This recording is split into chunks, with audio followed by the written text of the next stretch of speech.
must have spoken to you regarding some fireside chat. Sir हाँ आप बिल्कुल बिल्कुल। हाँ, तो हम प्रेजेंटेशन करेंगे कि सीधा फायरसाइड आप चैट करेंगे? आपने जैसा आपने करना है वैसा मुझे ठीक है, दोनों में कोई प्रॉब्लम नहीं है। अच्छा, ठीक है अगर सर। फायरसाइड चैट करनी तो चैट ही कर लेंगे, कोई इशू नहीं है। हाँ, क्योंकि उसमें जो आपने उसमें बोलना है ना सर, प्रेजेंटेशन में he was saying it will be more engaging rather than A presentation. तो अभी चेयरपर्सन के साथ बात करके सर डन है अभी डन है, कोई फाइनल कर कोई लेते हैं। बिल्कुल कर लीजिए आप। ठीक है बिल्कुल सर, कर लीजिए। ठीक है, thank you sir, thank you. ठीक है okay okay right.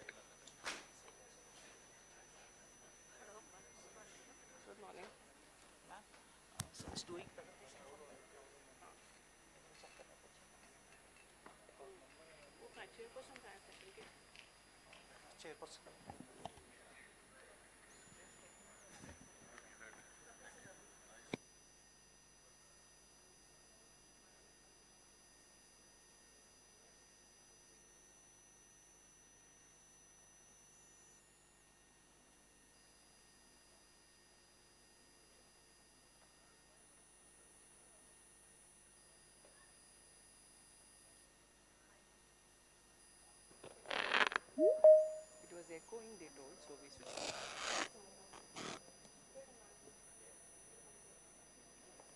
Admit one. Admit one.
Good morning to one and all present here.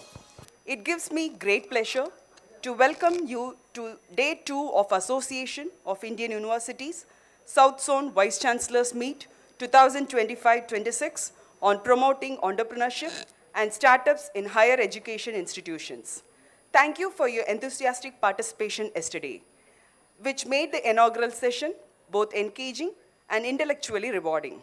I hope you found the discussions insightful and that you enjoyed yesterday's sessions. Building on the momentum of day 1, we now turn our attention to a theme that is central to contemporary innovation ecosystems. We now move into session 3, University-Industry Collaboration for Startup Development, a session that sits at the very heart of today's innovation discourse. Universities are no longer viewed solely as centers of teaching and theoretical inquiry. They are increasingly expected as functions as engines of entrepreneurship, technology transfer, and economic value creation. Yet, the success of a university as a startup incubator does not rest on infrastructure alone. It is deeply shaped by the strength, depth, and intent of its collaboration with industry. I would now like to welcome on the dais the chairperson and speakers for today's session, Professor B. Ravi, Dr. Nirmaljit Singh Kalsi, who is joining with us online, Professor V. Palanimuthu, and Professor Uma Veenam, who is also joining with us online.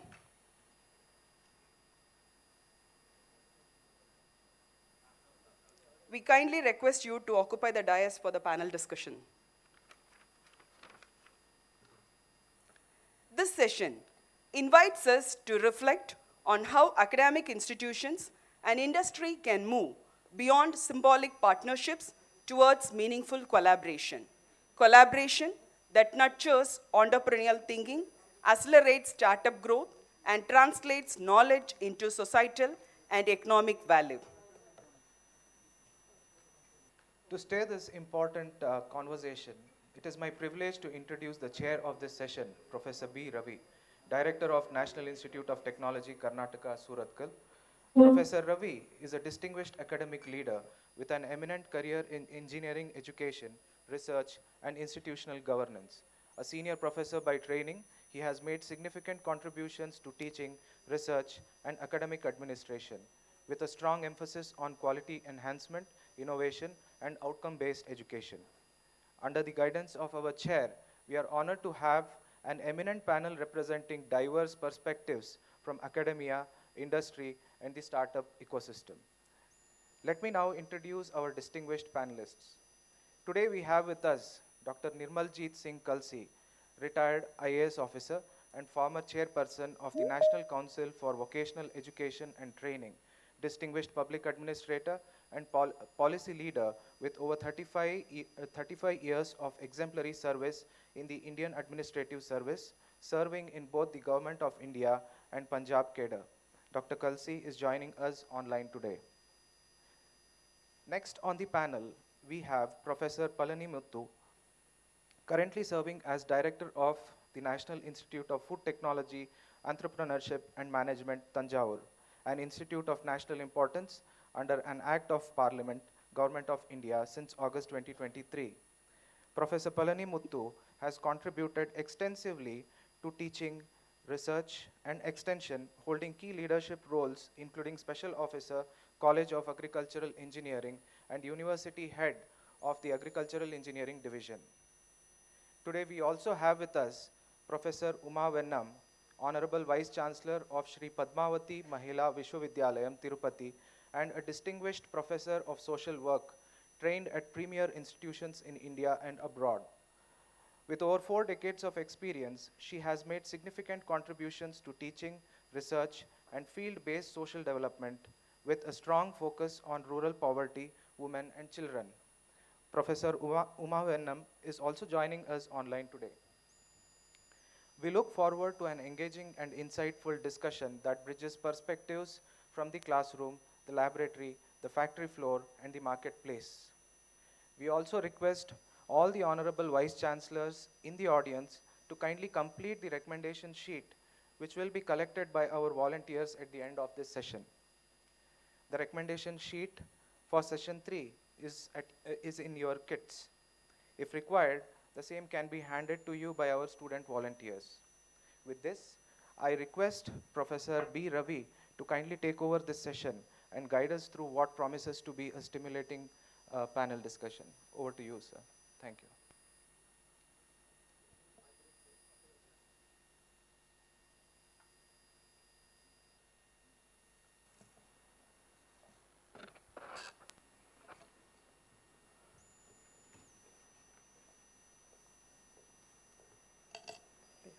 That I'll present later.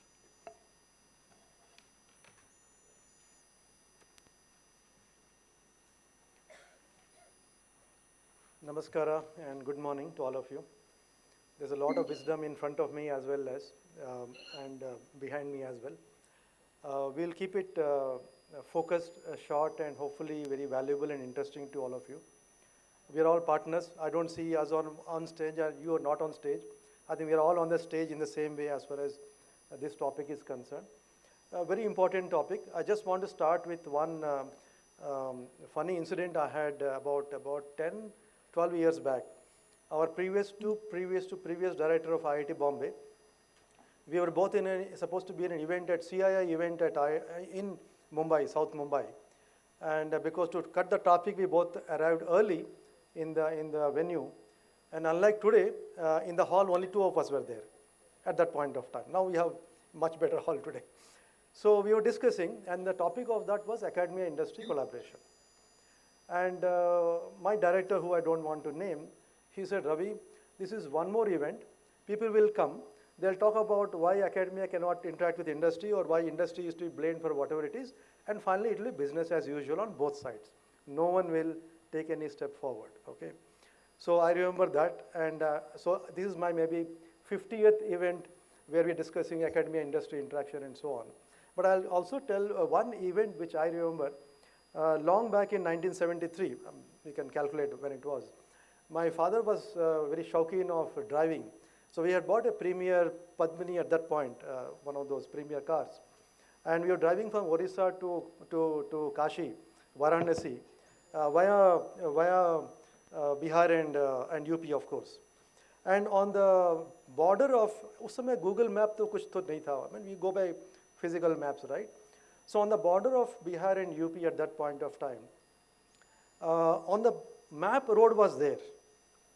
But when we actually went to that location around 5 o'clock in the evening, the road was there up to Bihar end. Other end we could see the UP end of the road. In between, river was flowing. There was no bridge on the river. Okay. So how we crossed the river was a different story. I will not waste your time. But academy industry is again like this. We look at our life, industry looks at their life, and no one wants to build the bridge or cross the bridge. I'll give yet one more instance of my insight on this topic in the recent years. We as academicians, anyone here from industry background here who actually worked in industry for, let's say, 5 years plus?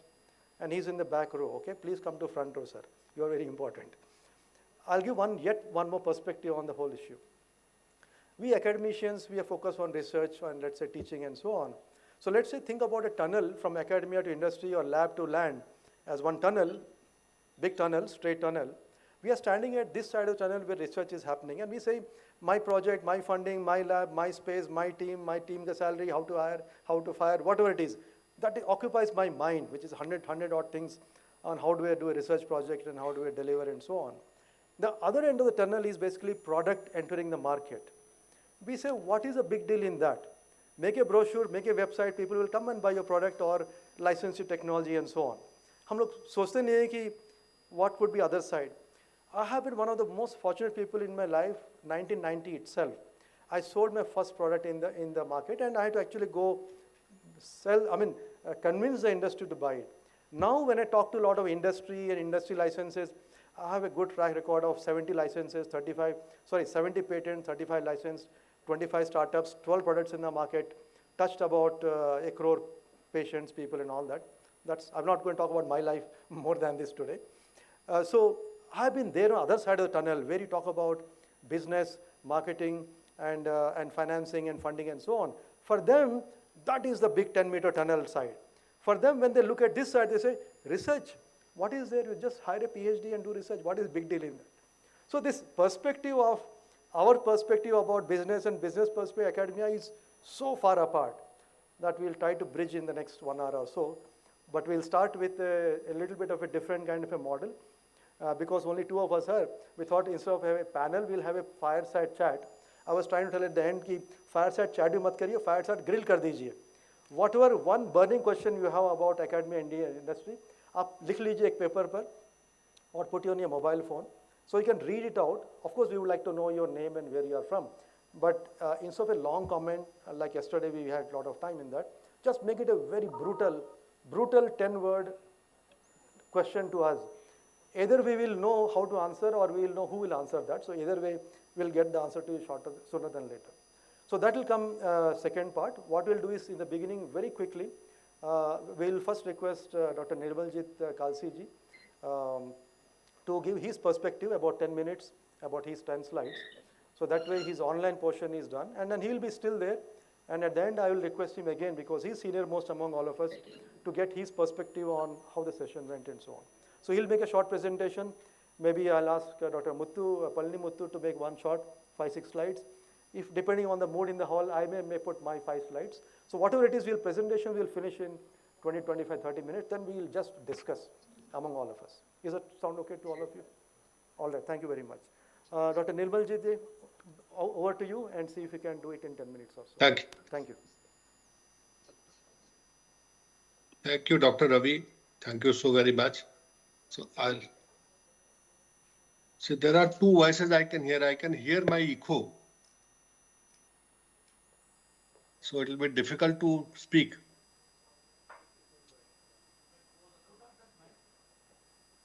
Can somebody remove that echo? Yeah, now.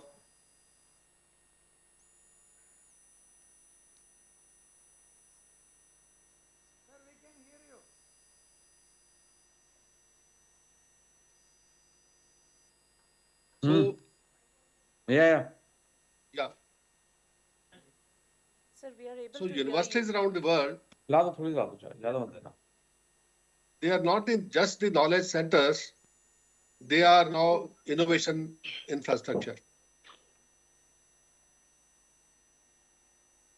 So globally, now industries are being recognized as core innovation infrastructure, and that is how the US actually grew very, very strong long term in terms of technological rise. Now, India's startup ecosystem has also grown very big, more than 500 recognized startups. The total value 2.09 lakh crore in 2025. And right now, there are more than 1.98 lakh recognized startups, 2.09 total, out of which 1.98 recognized. And we are ranked in the top 3 globally. However, when you come to the university industry collaboration ranking, we are 24th globally. So that is something which really puzzles me. Though we have the potential to go for startups, so when it comes to uh, having these startups in university industry collaboration, we are lagging behind. We are 24th globally. Now, university-linked startups globally, they have increased by 70% from 2014 to 2023. And as of today, there are more than 38,000 startups which are doing very well. And there are more than 1,100 university spin-outs which were created in 2021, raising about $40 billion. 76 European deep edge spin-outs, they have reached the unicorn level. And so in India also, we have more than 117 unicorns now. And university spin-outs are increasingly backed by dedicated funds and structured investment models. Now, empirically, research shows effective university-industry R&D collaboration. It's a catalyst for innovation transfer, commercialization, and startup. So you get better funding if you are into some kind of a university startup. Now, the vision and the national outcome, we have to start with this vision that every university becomes a regional innovation engine. And if you talk about the national level, more than 10,000 industry validated problem statements, more than 1,000 university, they origin deep tech translational startups, 50,000 MSME productivity solutions via the students-led innovation clinics, and 10x increase in the licensed university IP and research to product conversions. A credible national pipeline for internship, apprenticeship, and research internships linked to startup creations. So that's the kind of vision which we are looking at. Now, yesterday, somebody asked me this big question as to what are the main barriers in this. Now, we have been talking about the barriers.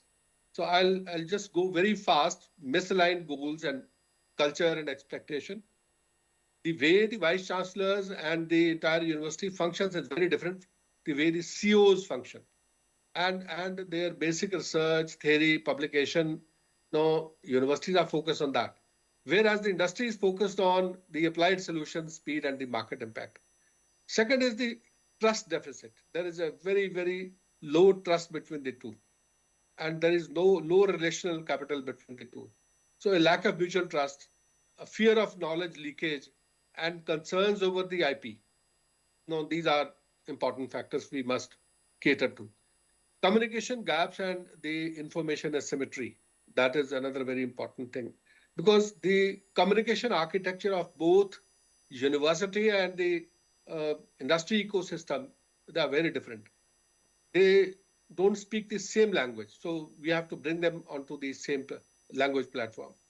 And then bureaucratic and structural hurdles, are, of course, there, the complicated approval process, the rigid institutional rules, the slow decision making in academia, which actually hampers their speed. So resource constraints, we need dedicated funding for joint projects. Now our infrastructure is weak. Now poorly resourced technology transfer offices, no, that's another very, very big issue. Then cultural and human capital gaps are there. So universities, they often lack industry exposure. We don't know the actual realities on the ground. And the culture and the professional language gaps, as I said. Then intellectual property and governance challenges are there. So I propose that to handle these channels, there has to be a national university industry startup collaboration architecture, NUISCA, which should be uh, championed by AIU. And this should have 6 pillars: mission-driven problem statement, shared labs and test beds, predictable IP licensing rules, credit-breaking uh, experiential learning, credit-bearing experiential learning, co-funded translational research, and then procurement and pilots. So pillar 1, the problem first collaboration. No, you have to create industry and government plus society challenges bank. And this bank has to have 10,000 problems by 2030. This is a very, very important aspect, because without this aspect, we cannot really get into that mode. Then sector challenge tracks. So manufacturing, health, agri-tech, mobility, energy, fintech, education, climate, defense, and then social sector as well. And then each challenge must include the user context, the constraints, the success matrix, the data availability, the trial environment, and the procurement part. And we have to create some kind of mission challenge, this as a mission challenge. And the output is going to be pipeline of problem to prototype to pilot cohort.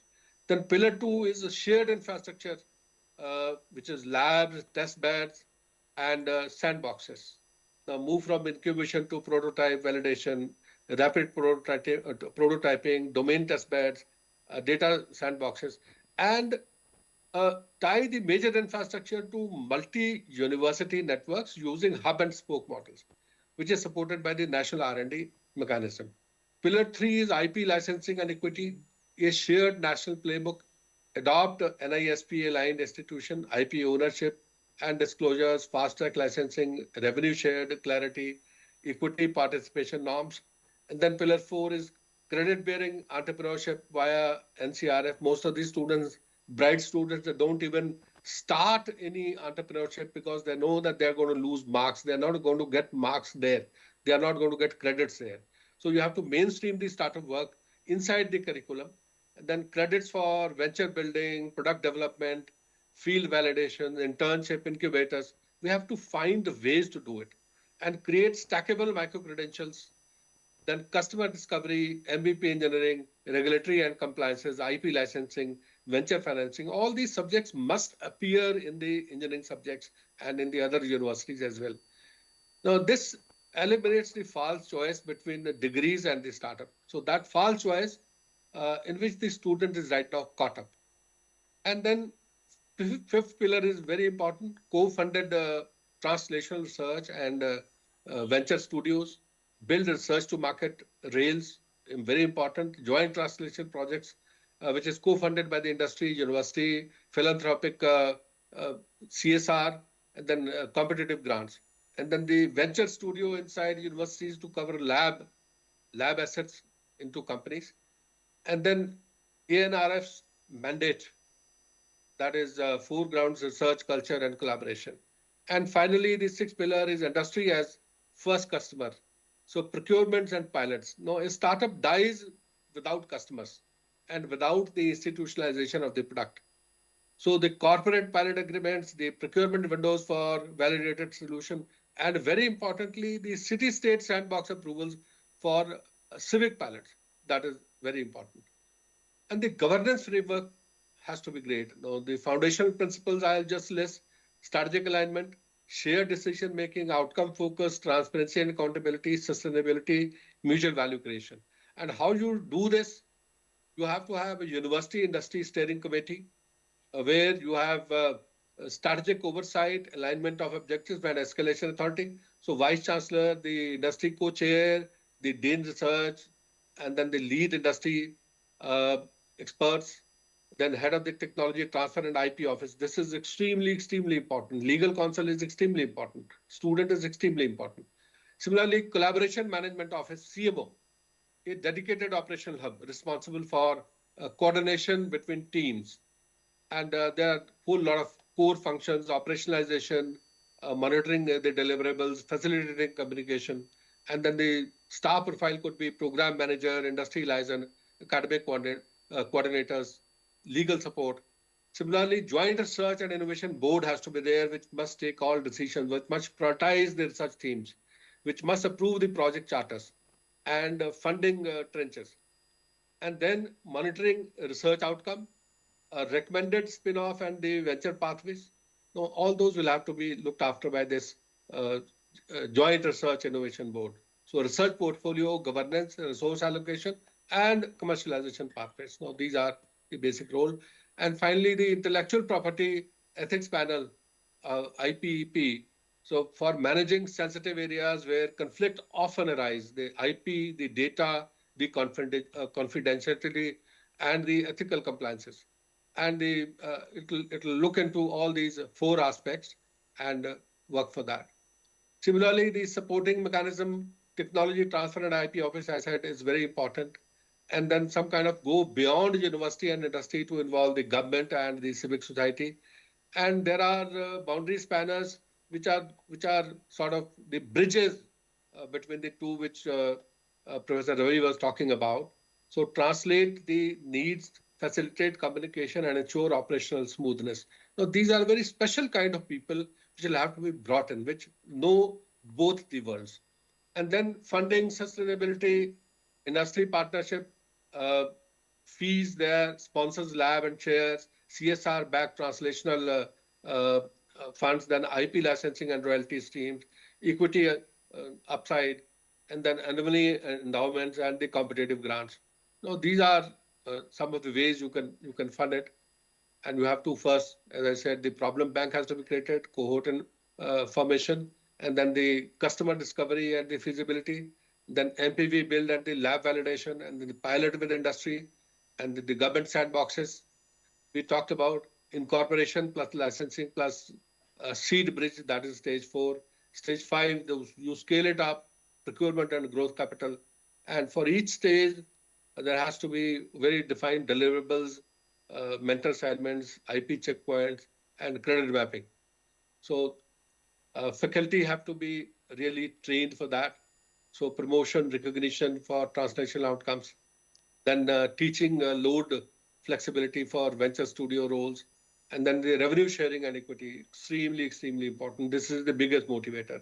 Similarly, for students, NCRF aligned credit recognition and stipend innovation and structured internship and research internship.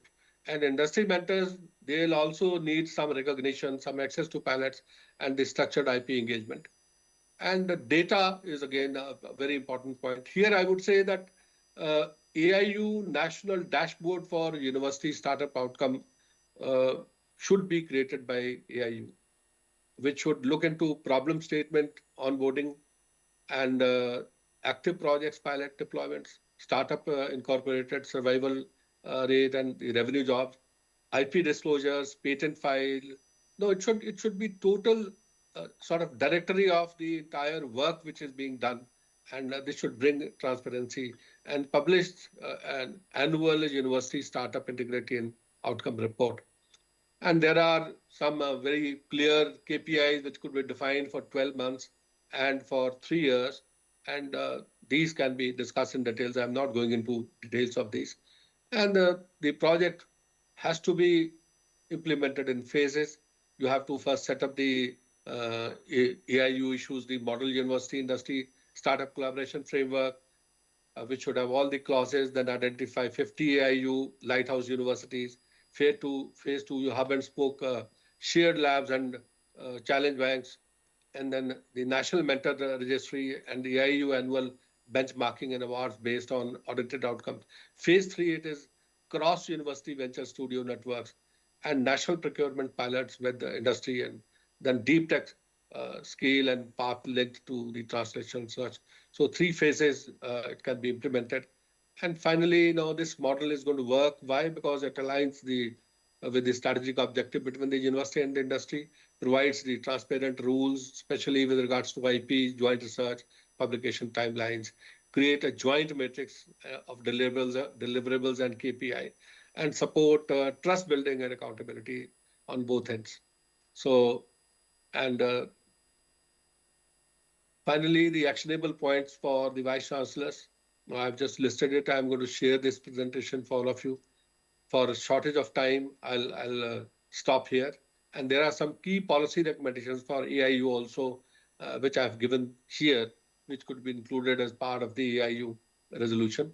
And finally, the most effective solution, I would say, is structured joint governance with shared KPIs, clear IP policy, and active boundary spanners, aligning incentives and expectations across university and the industry.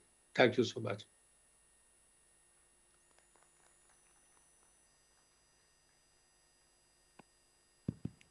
Thank you, Dr. Kalsi. Very comprehensive framework, very comprehensive roadmap, very comprehensive KPIs, a lot of food for thought. The white paper that we are thinking of creating from this workshop, I think these points can directly plug into that. Thank you very much. I now request Dr. Palani Muthu.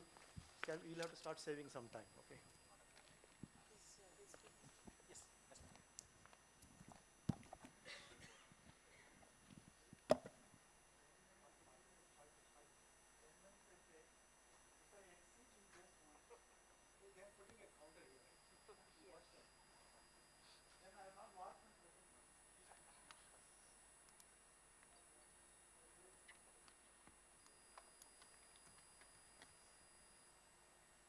Good morning to each one of you here. The chair, my friend from NIT Suratkal, Director Ravi, and leaders of academic institution, vice chancellors and directors from various universities of South Zone, and the office bearers, President and Secretary General of AIU. I'm very happy to be before you. Sorry, I missed yesterday because I could not come because our ministry's work in Udaipur came in the night. Now this topic, what is the role of academia in building industry partnership? Everybody really like to have this. You have a groom, you have a bride. How to make a good marriage out of this? That is the question today. And my institution all along, except for last 15 years, mostly a research lab, and become an academic institution just for last 15 years, and last 3 years become an institute of national importance. Most of our research is industry funded or funded research. We don't do research from our own funds. So we have really a good strength to talk about this, how to really make a bridge between these two. After all, why a strong industry academic linkages matters? These are the points I could see. This is not exhaustive. Whatever I have given in bullets, they are not very exhaustive. You are all very learned people. You can add to that maybe during discussion. I'm just giving a flagging of the things. Of course, it bridges a gap between theory and practice. That's what, especially food technology is my field.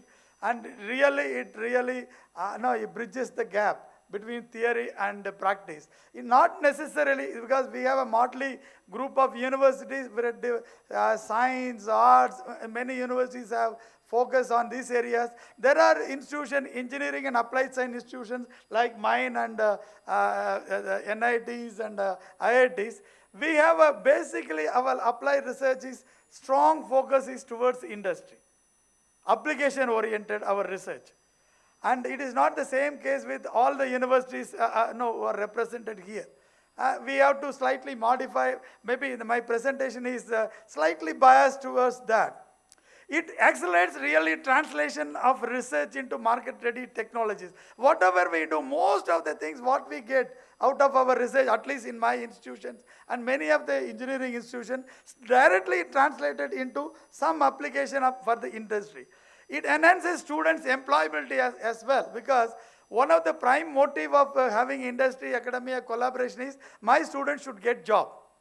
Where to get job? the olden system, the government can no longer provide you job. So we need to put them in the industry. Now for that, this is really a good platform. It supports innovation as well, because if you have a good relationship with the industry, you will know the problem in hand, and then you will try to do research and then come up with innovations, and then many startups can come up from your and become entrepreneurs from your own. Students will become entrepreneurs. Of course, this strengthens our national competitiveness as well. Why industry should collaborate with academia?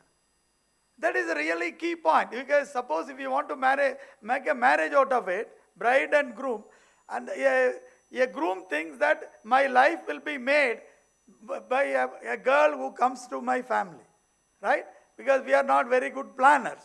But the girl really requires, most of the time, not necessarily always, security in her life.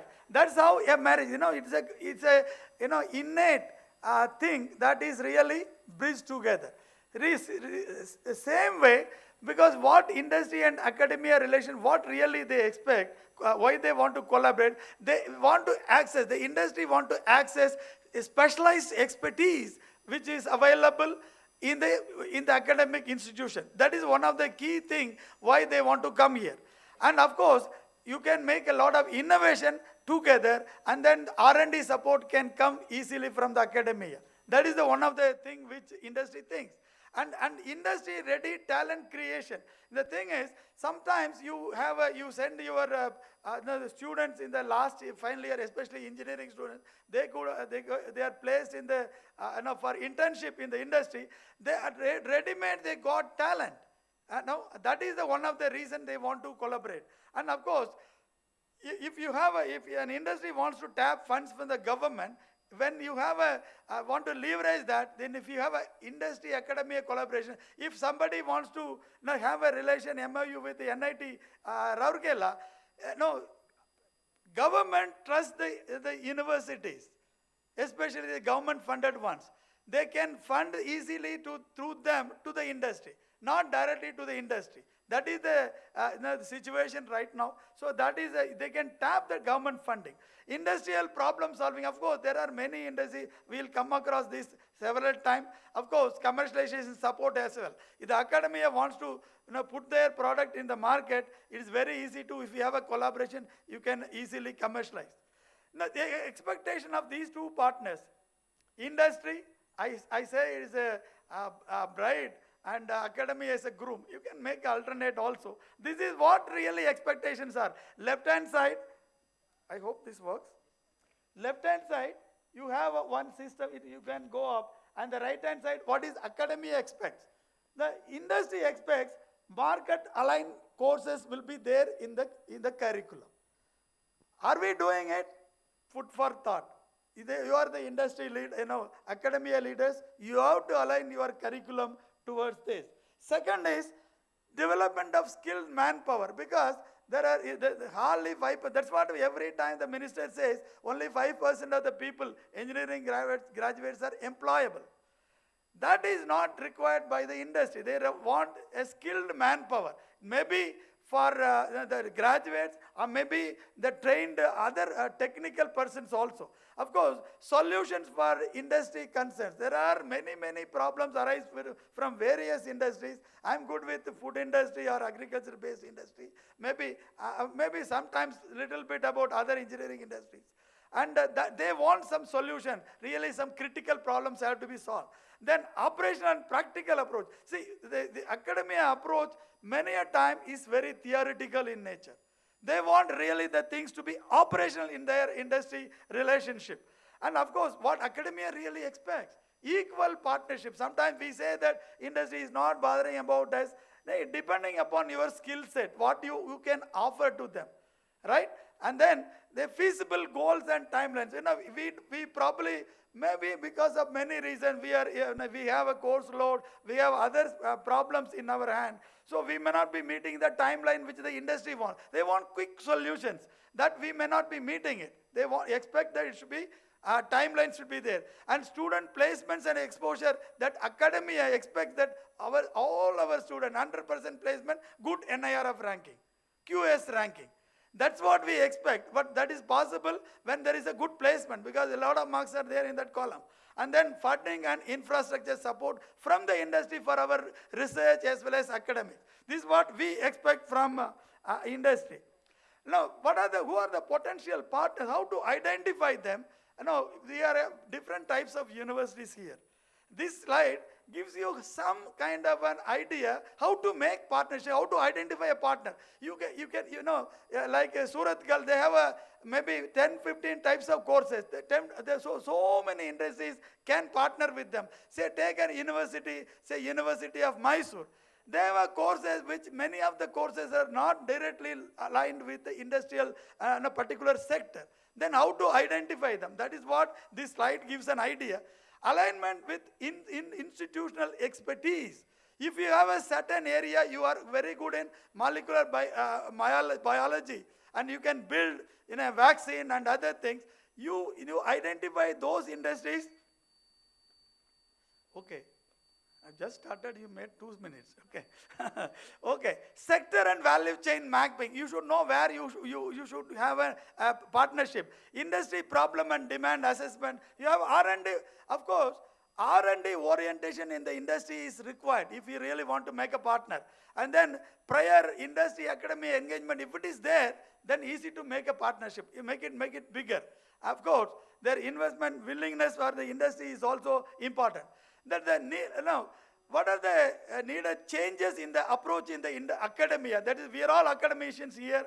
Industry is not here. Now, these are the things you should think if really want to make a good joint ventures. No, stay connected with industry always. Not all, or necessarily all people, at least few people.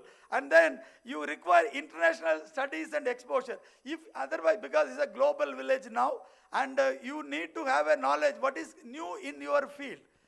Suppose you want to make a collaboration with an electrical industry, electrical oriented industry, you should know what is the latest in that field and explore new research opportunities, because that is where some of the, you can catch hold of some new industries and bring real world into your classroom. And your teaching methodology, pedagogy should be like that. You should talk about the problem which is industrial problem. And influence, of course, there are many more things. And what are the strategic approaches that industry engagement from academia? These are important things.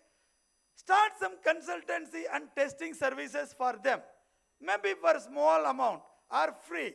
You do this, you will get better collaboration. Industry meets and conclaves. You arrange industry academia workshops.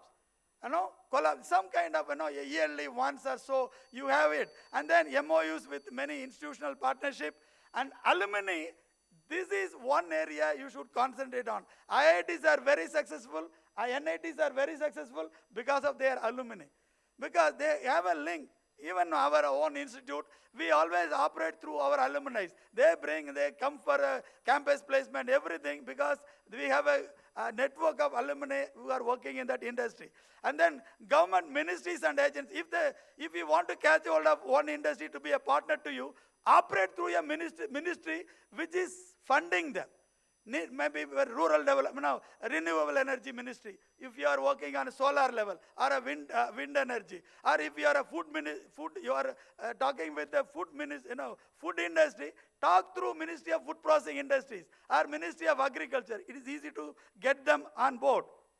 And these are the sectors where largely it is given as large corporates and multinationals. You group it and try to have a different strategy for each one of them. MSMEs, not all MSMEs are same. And then you have a food processing and agri-business industries. This group of industries, you can have a different set of people approaching them. And equipment manufacturers and fast-moving consumer goods. These kind of partners also, you can make a group. And from the university, different groups can tackle different kinds of a problem. Of course, we have a couple of slides more. Largely, these collaborations of 3 types. A short-term problem where you have a solution in the academia, try to solve something. This is a short-term base, doesn't require a small amount of money is involved. Medium-term approach is basically applied research. They have R&D problem, they have a production, somewhere some problem in the industry. You try to do small R&D work and try to tweak their regular process. That is another strategy, medium term. Long term is you aim for very big. Many of the softwares you can develop and that can be sold internationally. That can be a long term also possible. And the nature of projects, of course, short term, sponsored research projects. That's how many of the IITs and like institutions like us, we work with short term research projects. It is sponsored by them from the industry. Of course, CSR fund is 2% of the money, their revenue they have to have for CSR activities. You can really tap for research for other things as well, and for development projects also. Of course, technology transfer, you should have a very good department. Organizational support, there are 3 groups of organizational support.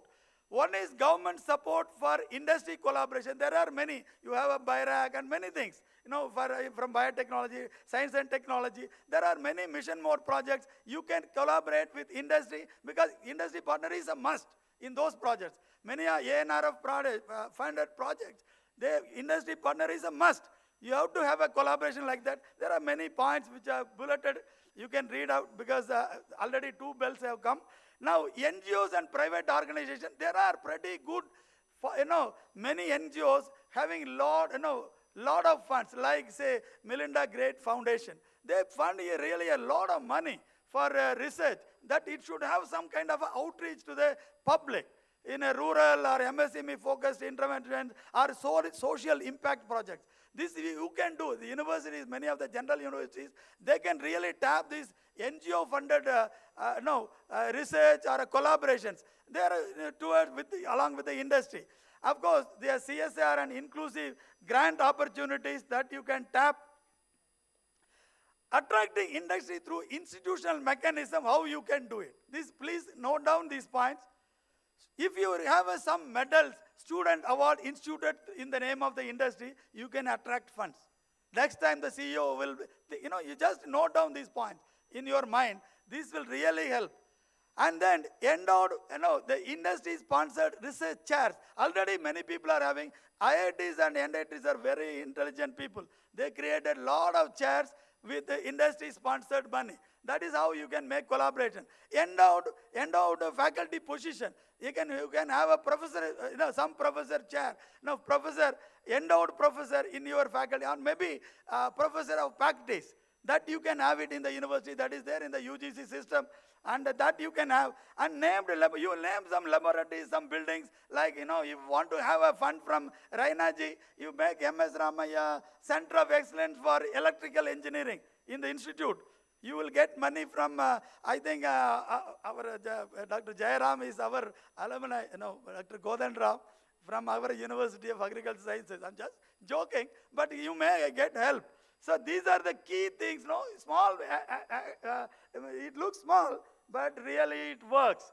And, there are certain golden rules for successful collaboration between, only 2 slides, successful collaboration between academia and industry. These are the golden rules which I really thought and then put it. Encourage interdisciplinary team in your university. This is a very, very important. All people will not come as a group. You have to identify people.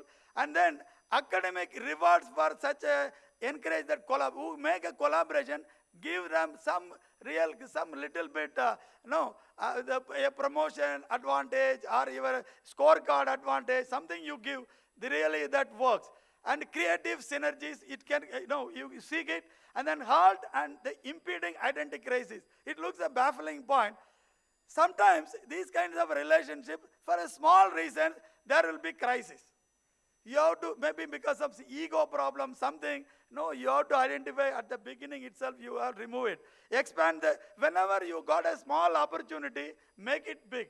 Expand your collaboration. This is the key at the end. These are the 3 keys. What industry should do, what academia should do, what together we can do it. Create skilled human capital and knowledge. Without that, you cannot make industry collaboration. It is straightforward. If you want to have your academy wants to have a collaboration with industry, create skilled human capital in your place, in your university, in your institution. Otherwise, it's not at all possible. Why they should come to you at all? And then industry, industry should adopt to academic insights, because sometimes we are a very theoretical minded people, we look ahead 10 years ahead. My technology, my thought process, 10 years ahead of industry in many areas, not necessarily always. That, industry, they should try to catch hold of it. There are industry leaders, captains, they can really see through these things. Together, institution tech transfer offices must be flexible. If you are very stubborn, some of the institutions who are very good in campus placement, they are very flexible people. If you are not flexible, you cannot have a very good collaboration. Thank you for giving me an opportunity. I hope I made some points for food for thought, and any clarification required I can give you. Thank you very much. Again, a lifetime of experience, I think, packed into whatever 10 minutes or so. So I think even 1 hour, I think, I'll be very happy to hear that. So, but I promise that we will have equal opportunity for the other side or same side. So I'll skip my presentation for now. And what I'll do is I'll open up the chair for questions. Keep your questions ready. But I think we'll start the ball rolling. Sir, you ask me a hard question, I'll ask you a hard question. Yes. You want to start first or I'll start first? Online is there also, we'll see. Yeah. Chairman always first. Not necessarily, okay. Sir, I mean, all the things that you said, and you don't mind if I pull your leg a little bit, right? Yes, yes. So all the things which you said, end of the day, if you say, I mean, ask anyone in the room, they'll come to similar conclusion. It is kind of common sense, okay? Of course, it takes a lifetime experience to gain common sense or wisdom. That is a different point. But it's common sense. So my question is this. What is stopping academia from really leveraging the industry collaborations? Is it a mindset issue? And if yes, how do we change the mindset of the faculty? Immediately, I can think of 2-3 things. When academia wants to collaborate with industry, first of all, they should trust the industry also that partner is, they will not take your IP issues. This is many a time with applied research, they think that they steal our IP. This mindset should go. If you really want to have a good collaboration, now you should be open-minded. You think that maybe give and take policy is required. All the industries are run by private businesses, most of them, except some public sector units. And that means they are there to make money for the industry. Academia generally, by and large, is government funded, by and large, not necessarily. There are many universities like MS Ramaya, and there are many such private universities as well. You should be able to shell out something in terms of knowledge-wise, your intellectual property-wise. Otherwise, they will not come to you quickly. And some facility sharing. You should be able to do it. Sir, it's not an extension of a lecture. My question was very simple. How do you change the mindset of the faculty to trust the industry? Let's say, to take your point, how do you make them trust industry? They will say the same thing, sir, they will come and steal our R&D. They will take pictures and copy that. They will make money. They will not give anything. How will you change the mindset? No, that's what first I told you, that we should be, some flexibility should be there in the mindset of the faculty as well. And faculty generally... Sir, you tell the faculty have a flexible mindset. They are not going to have a flexible mindset. What will you do to do that? I'm getting to the root cause of that. Immediately, I could not get a correct answer for this. No, because we, day in, day out, we don't face the problem because we already have a good collaboration. Suddenly, we don't get it. I have to talk about for all the universities together. So is that a problem from audience point of view? That faculty do not trust the industry? Yes. Because industry will steal the idea. No, more than one, sir. There are several. So let me try and answer this question. We have been there, done that. I'll give a very funny incident that once a doctor said, I want to talk to you about a problem. Okay. And I said, sure, we'll be able to solve that. I said, but can we have an NDA? I said, NDA for what? To discuss the problem. We're not discussing the solution. Okay, that's the kind of mistrust that happens on both the sides also, okay? The question and the answer to this question, in my opinion, is, and sir, you can always tell me I'm wrong, Yes, okay? No, yes. no problem from No, my no, side. we faced Okay, right now we this have problem. to churn and debate to get the best practices out of this place. The main thing is that the R&D, and there was one slide I would have shown, the cost of, if you look at it, the total cost to bring a product in the market, let's say it is 100. Out of 100, R&D represents less than 1. Let us be very clear about it. Okay? We think R&D is 1 crore, 2 crore, and what is the thing? No. The time, amount of money, time, effort that goes into proving the product, first of all, what we make is a prototype, it's not even a product. Making a marketable product, commercialized product, a replicable product is 10x. From that product to create a system to manufacture that with high quality, repetitively is another 10x. And from there to create a brand, market, distribution channel is another 100x. So when we think that, that's the reason why many of the partnership discussions, what is the MOU, the revenue sharing or royalty sharing, how much do you think royalty sharing should be for academia side? Industry will say 1%, 2%, 5%. Academia will say, what do you mean? I have done all the hard work, I should get 50% of the sales revenue. That's not real life. Okay, if you get a royalty of 1, 2, 3, 5%, jump up and be very happy about it. Because it really takes a lot of effort for the industry to do that. So, to summarize in one line, academia can afford to take a risk of trust with the industry, because industry has to put in 10x amount of money on the table to bring the product to market. Okay, of course you have your MOUs and legal things and so on and so forth. But giving an idea of will not, unless your idea is so simple that anyone can copy, there is no problem in, so academia have to take the first step. Sir, your chance, you can No, ask. this is basically, Sir, currently the same problem goes with ITC industry with our institution for last 7-8 months. The ITC R&D head visited 3 times to Tanjavur. Okay, just because of this NDA, non-disclosure agreement, that too a small part of research, what we are doing. They have a kind of a product, they want to validate and other things. They have a very big legal team, ITC company. And we are poor professors, very, we know how to write English, that's it. But not write the legal English.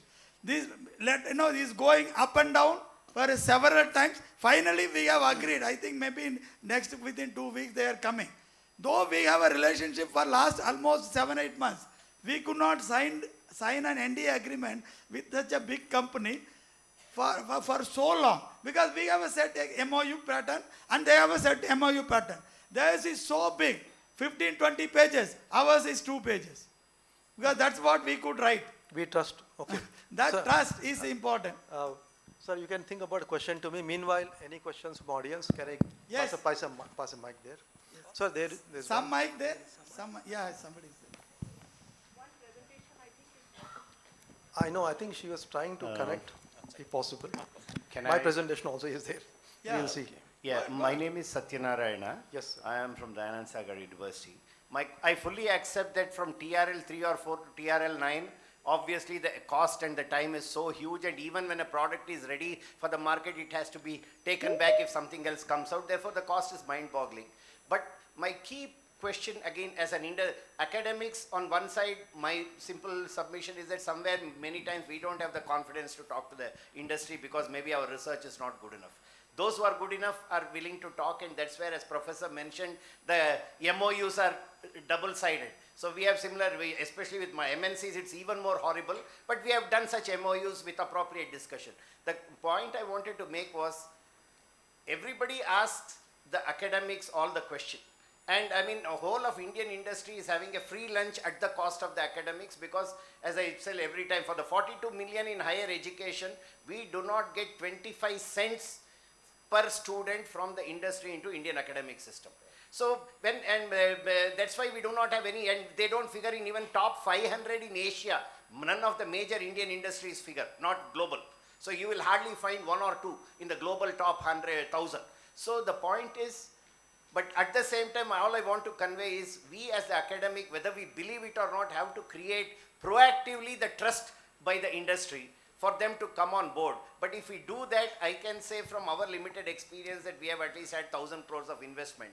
But the challenge therefore comes up to the leadership to support the faculty to say, how do we make it happen? I mean, Yes, sir. So let me respond to that in a different way. Sir, give me a second. I'll just 1 minute, one line response. See, the trust and the competency, compatibility, all those stem from a single fact that academics are organized along horizontals. We are all front benchers. Most of us are front benchers, okay? And what we do is we use our intellect to slice and dice the areas into hyper specializations. I call it as we do knowledge differentiation. That is our theoretical mindset. Industry, we call it as a verticals. This is not a electrical or a mechanical or a metal product. It's a combination of many disciplines, communication, technology, whatever. So industry believes in knowledge integration across various disciplines to deliver a solution, practical mindset. So theoretical mindset to differentiate knowledge versus practical mindset to integrate knowledge, that's a totally different kind of a thing.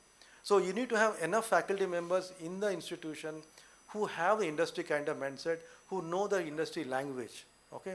That's why I keep asking you, how many faculty members have worked in industry? In fact, I would say most faculty members are in academia to escape from industry. And now you're telling them, now you go to industry and talk to them, they are not ready for that. Unless you do that lot of training, lot of good points were there, both in Dr. Kalsi's his presentation also. So one of the many things we say is industry sabbaticals. Let the faculty spend time on the weekends or a month or two in some industry partners. That will change the whole game. Industry conclaves, he said, continuing education is there, all those things. Yes. Sir, please go. Yeah, I'd like to... Myself, Professor Suresh Nargodar from Mahatma Gandhi Rural Development, Panchayat Raj University, Gadag. In fact, I am of the feeling that there should be a collaboration between industry, academia and administration, particularly the government concerned department like higher education, skill development, IT, BT. If they take interest, I think they can facilitate for better collaboration between academia and industry. And further, I am of the opinion that we should make a provision in the universities and higher educational institutions to invite people from industry to engage the classes, some special addresses in the universities and all. That will help to have better connectivity between industry and academia. Thank you. Absolutely. So getting the industry, your alumni, your industry partners, and we are pushing at NITK to talk up to 10 to 20% classes in the beginning, in the middle, in the end. 5,000 learners across over 190 countries, underscoring the impact that Coursera and its world-class university. May I ask my question, sir? Can someone take a cue on how the order, because here the ones at the back are not getting a chance. Good morning. Can I put a little more light on the back side, because it's so bright for us we can't see the order. No, I just wanted to add to the Vice Chancellor of Dayanand Sagar University. See, often we are entirely putting the blame on faculty, but whereas one has to also ask whether sometimes the industry itself is aligned in a sense with the kind of research that faculty do. And my own guess is that Indian industry is not at the level where some of the research can be useful into the inputs into industry. And if you were to go simply by industry demands, more likely the need is for polytechnics, for polytechnic kind of training more, because I don't see the innovation that happens elsewhere in our own industry. That's point number one, sir. The second thing is I'd like to recall this book by Thomas Kuhn called The Structure of Scientific Revolutions, in which he talks about how paradigm shifts can occur. And one of the things he says is, just don't hope for the older generation to change their mindset. It has to be done by people who are trained in interdisciplinarity. And most training, most pedagogy in our own universities hardly welcomes interdisciplinarity. So I think my own guess is that the younger generation, especially people who have been trained abroad, where there is a sense of interdisciplinarity much stronger, are the hopes for Indian academia. Thank you. No, point taken, except that one difference I would put on the table, that would you say that academia is advanced R&D or industry is advanced R&D? Please be clear about it. It depends upon which industry you are talking about. Exactly. Okay. So some of the industries are actually ahead of academia. We are still teaching from 40-year-old books written 40 years back. Okay. Whereas the industry is so advanced, we can't even Can a faculty design a new mobile phone or operating system or a machinery? No chance, right? So we have to be up with the industry neck to neck, and there's only ways to do a lot of back and forth. Get the industry academia, get a send of faculty outside, but most faculty will not leave their comforts of their home and office and lab and classroom. Let them go to real life. Yeah, just a comment, Yes, sir, Dr. please. Ravi, just a suggestion, in fact. You know, I have worked with Dow Corning long back when I was in England. When I came back, I had to submit non-disclosure certificate to them. It said clearly, you will not disclose. But before that, we had over coffee, some session. I said, when I'm going back to India, can I take this project along? They said, what is the reliability of the data? It is 1991, 92. I knew we didn't have data that time. We don't have data now also. We have data how to put it. One. Second thing is, you see, you know, I think there's a famous quote. If you have to make history, you have to break history, you have to create history. Are we breaking that? Even today, I am sure all my esteemed guests and friends will all agree. When you advertise for a faculty position, what you put the prerequisite for a faculty member? See, we are going back by the same DAVP, Department of Audio and Visual Publicity, Department Advertisement. You change it, you'll be taken to task. So I think we need to change the system, in fact. Then only we can think about how it can happen. Most of us, people are of my generation here, have we been trained about industry? In India, what was the industry? Coal India for engineering students. Steel India, Steel Authority of India, SAIL, coal and all that. That was at one point of time in the engineering sector. Then come to the teaching. So I think, in my opinion, it is not the conclusion. I'm sure we have the people of wisdom here. I think we need to relook our curriculum, and it cannot start all at the top level, in the university level itself. Who is coming, where the filtration centers are, I fully agree. When we said that, I think, are we empowering the polytechnics? Are we empowering the ITIs? Today, we need the workforce. We don't need scientists everywhere today, frankly speaking. Globally, the demand of the Indian people are the people who can speak relatively better English is at the workforce. So, we need to churn around, introspect. And then introspection, can we put certain suggestions to the Government of India, Ministry of Education? A lot many things are happening at the top. Is bottom also changing? Because bottom-up approach, in my opinion, is always going to strengthen our own system. Just an opinion. Thank you very much. I know I have many people. Yeah, my friend Thank you, sir. Suresh also wants to say something. Please. Yes, sir. Greetings from Srinivas University, Mangalore. I am Professor Satyanarayan Reddy. I know Ravi sir very much. I keep raising questions with him.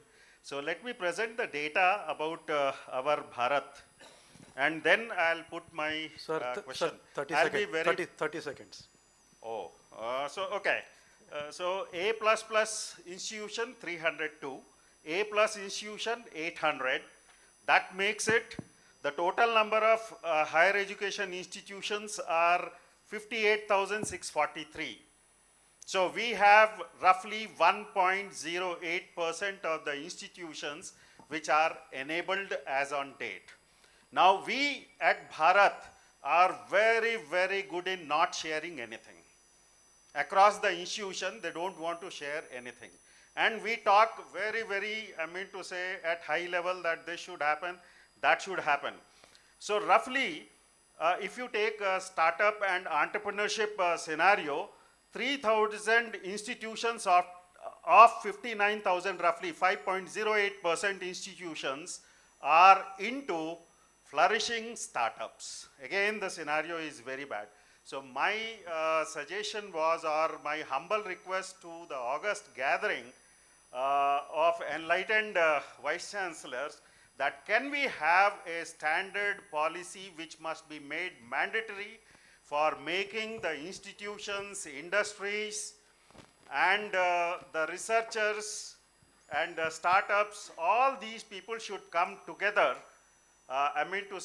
This team should comprise of flourishing institutions, industries, and the ones which are doing well, which are doing moderately well, and average, below average institutions together, one particular group. Like that, if we create 2047, my view, we can achieve that target of Viksit Bharat by 2038. That's it. Thank you very much, sir. One second, I'll make a very short one-line comment only. First you and then after you. What we can do at institutional level is in our hands, individual hands. What we can do at a AIU level and a good white paper signed by hopefully by many VCs is a second level for a policy change. And what government will do is a different level.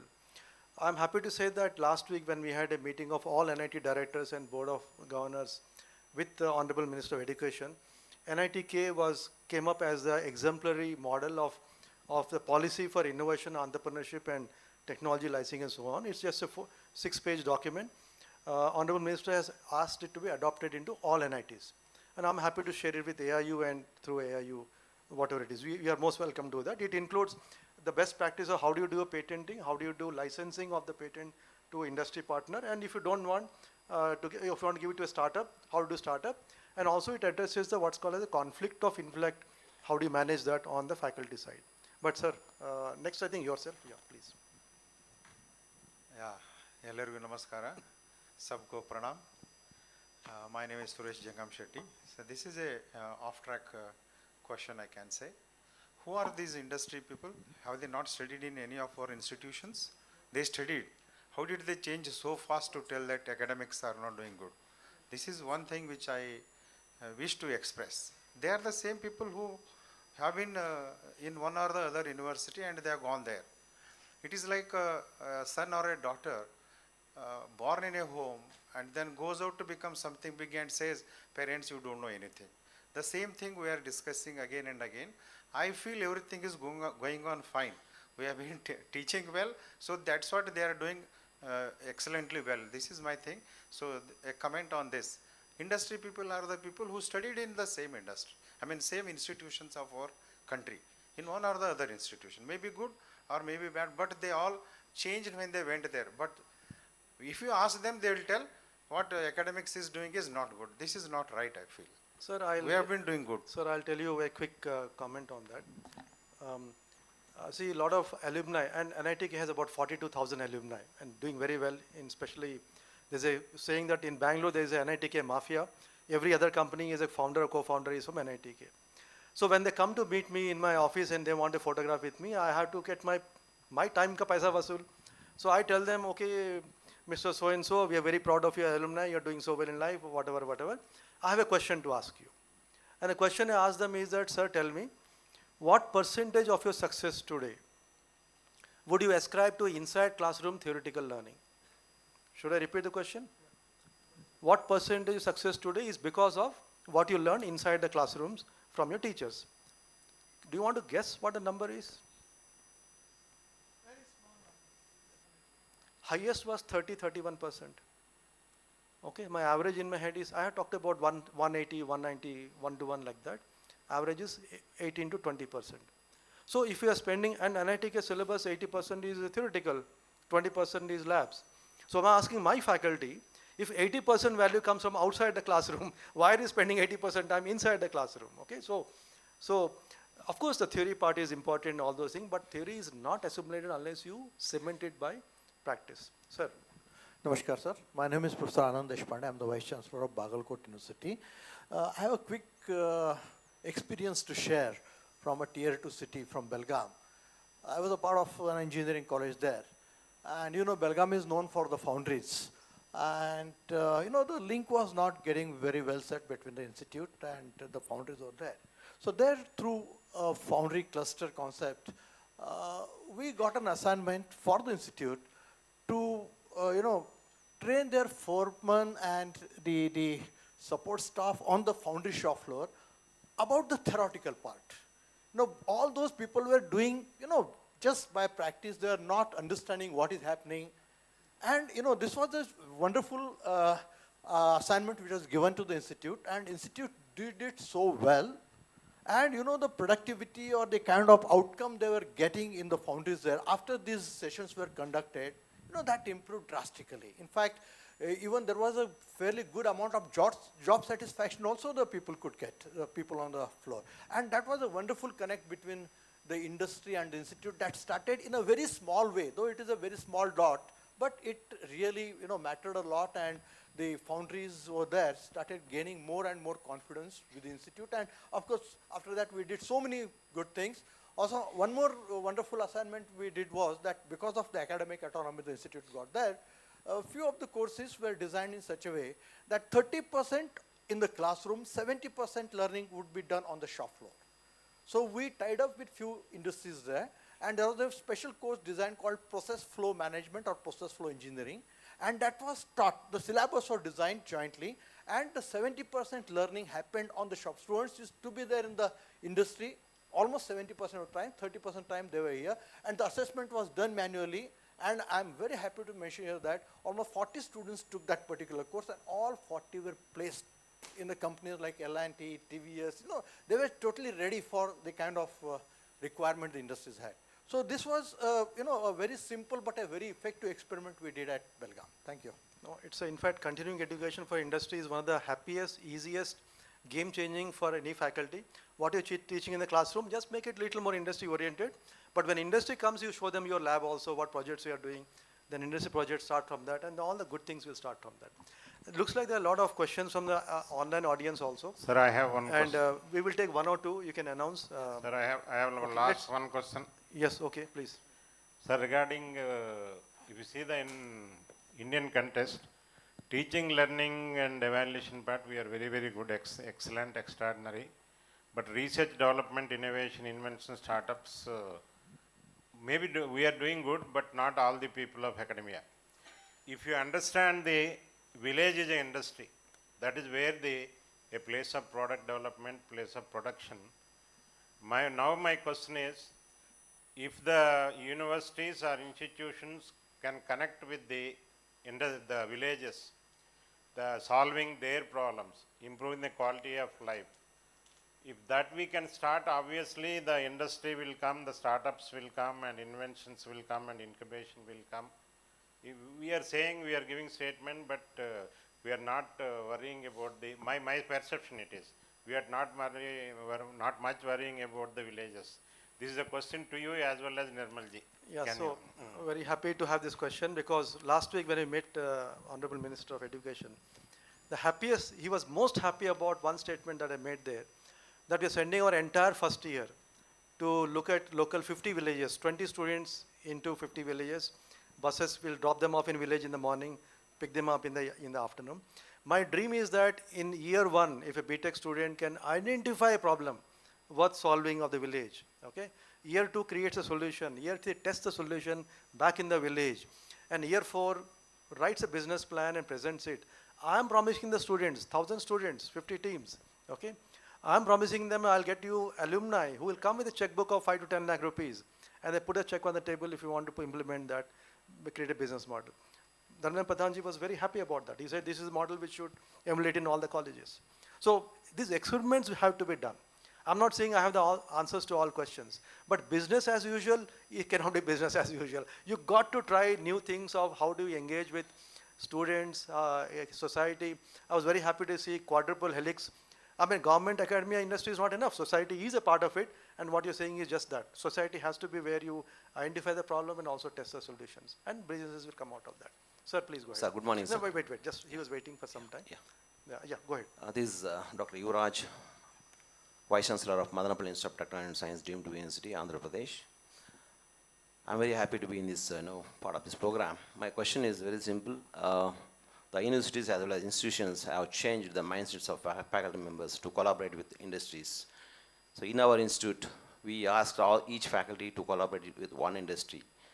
But fine, we are changing faculty mindset, but at the same time, opposite side, industries have to come forward to spend in a small amount of time to explore about the industry to the faculty members as well as internship giving to the students. But we are facing a lot of issues on this. Sir, I'm very clear about, thank you for the point. Yeah. I'm very clear about it that it is not industry will come to academia first step. We have to go there first step. I'm very clear about it. Okay, so you go there, take your students, tell them I want to visit you, we want to see if we can solve the problem free of cost. You have to make the initial investment of, sir, industry doesn't have time. They are running on a very hard timeline. We have a little bit of luxury of time. With vacation or a weekend or whatever it is, You take some faculty student, but don't go there with the air of that we are superior. You tell them, we go with the air of modesty. We want to learn from you what you're doing. We want to see whether we can help you. Go with the equal, if not equal, even like a student-like mentality. So our industry is running very hard. You have to appreciate that. We have to take the first step. We have time. We have resources in our hands. That's my sincere request. Thank you. Sir, please go ahead. I am Professor Vasuraj, Vice Chancellor, Karnataka State Law University. We have been hearing the interaction needs to be maintained between the academia and industries. Whatever may be the industry interaction with the academia, that should be fundamentally properly maintained through policies. We need to have a proper policies. What should be the benefit accrued to the experts who part with the IPs to the industries. The intellectual properties which are taken away by the industries needs to be properly proportioned. We have been seeing that the knowledge of academia, if it is used by the industries should also, in fact, they should cooperate with the academia so that the academia will also provide more input to the industries to come out with various required products to the society. There exactly we fail to look at the importance of industries. So there must be a proportionate benefit accrued to the experts who part away with their intellectual properties. That is more important. That is, otherwise our faculty members, they will be dissatisfied with parting their knowledge and the IPs. I have an 8-hour answer to this question, so I won't even start on that. So time is up, I think session time is up, I suppose, right?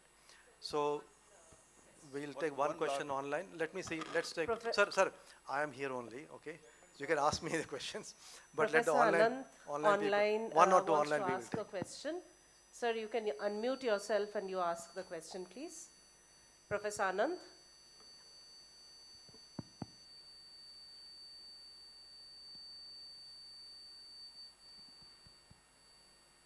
Online is always difficult. Professor Anand, can you please unmute yourself? Yes. Yes. Well, I have unmuted. I hope I'm audible. Yes, I'm able to hear you all. You now. Right, thank you. My camera is having some issues. I'm not putting the camera on. Well, it's a fantastic deliberation that's happening here. You know, thanks to Professor Kuldeep and his team there at MS Ramaya and the team with Dr. Pankaj. For want of time, I'll just put it in gist. You know, I've been the former founding vice chancellor of Adani University and another university as well. So we have seen this academia industry collaboration deliberation happening for decades. Now, personally, as having headed CRC programs in Australia, now a successful model in the world exists on how we actually can bring this on table, whether it is policymakers, the academia, or the industry. You know, the crux of the point is, are we choosing those problems which are creating impact at the social level? If we can choose problems of that order, which the industry can make the best out of, as just now Dr. Satyanarayan also was mentioning about the TRL levels. You know, it's important for us to look at all these and put it into context. I think somewhere we are missing these components, and then the implementation model is not evolving somewhere. We, at the PSA's office, the Principal Scientific Advisor's office, Professor Sood had inaugurated a Manthan portal for this, you know, about a year or two back. And I'm not sure how many know it, but there is enormous use there because industries are posting problem statements in academia, and the ones who can actually provide solutions are bidding for it. You know, we have to use all these tools available and then make it happen. You know, what is happening is important than actually a lot of deliberation that's happening, because I'm from Gujarat, in Ahmedabad, I'm sitting in Ahmedabad, and a lot of deliberation happens here too, but then the conversion is very important. Translation needs to happen for transformation to begin. Now, is the translation happening? We need statistics as well for that, for the translation, what amount of translation is happening in the country and what is the gap so that we can impact it. I think I'll stop here with my comment. Your question, please. Yeah. I'm sorry, it was a comment, and it is just that we have tried so many models, and many models are working, and I'm sure each one can find a unique model. Academia, it's a willingness, it's a mindset, as you're all talking about. All the way from the leadership of the academia and the industry for the next generation of products which can socially impact. Okay, thank you. I'll just say one thing, that we had at one point of time 25 industries waiting in queue to collaborate with us. We already had 25 partners, industry partners, and the 25 more were waiting in the queue. So it is possible to set it up. Only thing is, this answer is not possible in 2 minutes. That's the reason I didn't even attend my presentation today. But just for those who are interested, out of my schedule of director, being director is not easy, being a VC is not easy. But I do still one day in a month, and I pick any institute or university where you have multiple faculties are available, different specializations. So basically, this is a college of. Can you mute? Who made this? Can you mute? Okay. Can you please program? mute the mic? Just Fourth semester. Yes. The online can you just mute the participants is. The program is this, and semester is 4. So, Sir, so can you this please is a mute college, yourself? program is BA, and you can say this. Okay, we'll take your question, sir. Thank you, sir. I am a blend of industry and academics. I am Dr. Lakshmisha, working for the Faculty of Pharmacy, MS Rama, University of Applied Sciences. And the first thing I would like to say is something can be picked up by any of the universities here. All the universities have a faculty of chemistry, and there are professors who are doing excellent work in selected molecules. For example, thiazoles, pyrimidines, and there are APIs which are launched from these as the nucleus or derivatives of one of these molecules. They can develop, synthesize, and standardize the impurities, and that is a ready to market solution. Question, please. Yeah, question. Or comment, whatever, make it one. Yeah, this is one point I just thought of sharing for the benefit of one and all. Second thing, there was a discussion on disconnect between industry and the teachers. And having developed products in the pharmaceutical industry, and my products are there all over the world, I have seen both worlds. I am telling you the biggest disconnect between industry way of research and academics way of research. In industry, what we do is we select a particular formulation or an API. We have a target date for launching and target date for registration, because regulatory requirements are very stringent, and then we work backwards. For example, a molecule is getting expired in 2030 January, industry works 5 years or 8 years earlier, and they want to be the first to file. In academics, what happens? We take up one area of research, we are very interested in that, we travel some distance, and then we say, make recommendations that these are the future areas of work, one can extend that. Industry does not like that. This is the biggest connect between industry and academics. Yeah, but all academics need not work like industry. I mean, see, you don't have to worry about that all 100% should do that. Yes. 10-20% faculty look at industry-oriented, applied science, and 10-20 will do really noble kind of a prize, kind of a research, which is fine, and middle will go here and there, this way, that way. I agree, sir. I am just addressing that disconnect. But that is there, that's part of it. Yes. The third thing is, industry looks at academics for niche concepts that can be patented, that can be exploited, that can be commercialized. Yeah, of course. The DNA is different, let's put it that way, different. And So we're talking about which is the meeting point of both, okay? So Dr. Kalsi, that I would itself come is a back to meeting you to point. summarize the whole session in Sir, 1 or that 2 minutes. itself is a meeting point. Oh, thank you very As long as academicians come out with niche concepts that can have the commercial potential, industry is always there to We'll take be it. there, of course. I've been there. Thank Sir, you, 1 or 2 last questions, please. Good morning to all of you. Okay, now I am let's Professor go after 5 Khan, minutes. Vice Chancellor from Karnataka University, Dharwad, a state public university. I raise a concern from the state public university's point of view. we are talking of success stories of NITs and IITs. But 10 years down the line, where was this industry-industry interaction? Or maybe 20 years down the line. Basic research used to happen in the universities. And government had so many funding agencies used to fund basic research in the universities. Because of that, some ideas came up and then research started and slowly industries came towards the universities. You take example of Ashok Jhunjhunwala at IIT. His basic research started with government funding. Then later on, today he has a big park, as you all know, a big success story of that. Similarly, for the last few years, funding for basic research has stopped in the universities. And that has demoralized some people who want to do really good work. And now suddenly the industry expects a lot from the universities, which is not being possible. Therefore, the government should now come up with a policy to merge this industry and academia somewhere to bring up a right kind of collaboration. The point taken. I mean, basic research cannot be sacrificed because that is where the applied will base. I mean, you are removing the foundation for that. Has to be there. We are trying to now jump to a other end of the spectrum in some sense by forgetting the bottom thing, which is not correct. But this is a long answer to this question, so I'm skipping that. But the comment is well taken. Your point is well taken. Thank you, Chairman sir.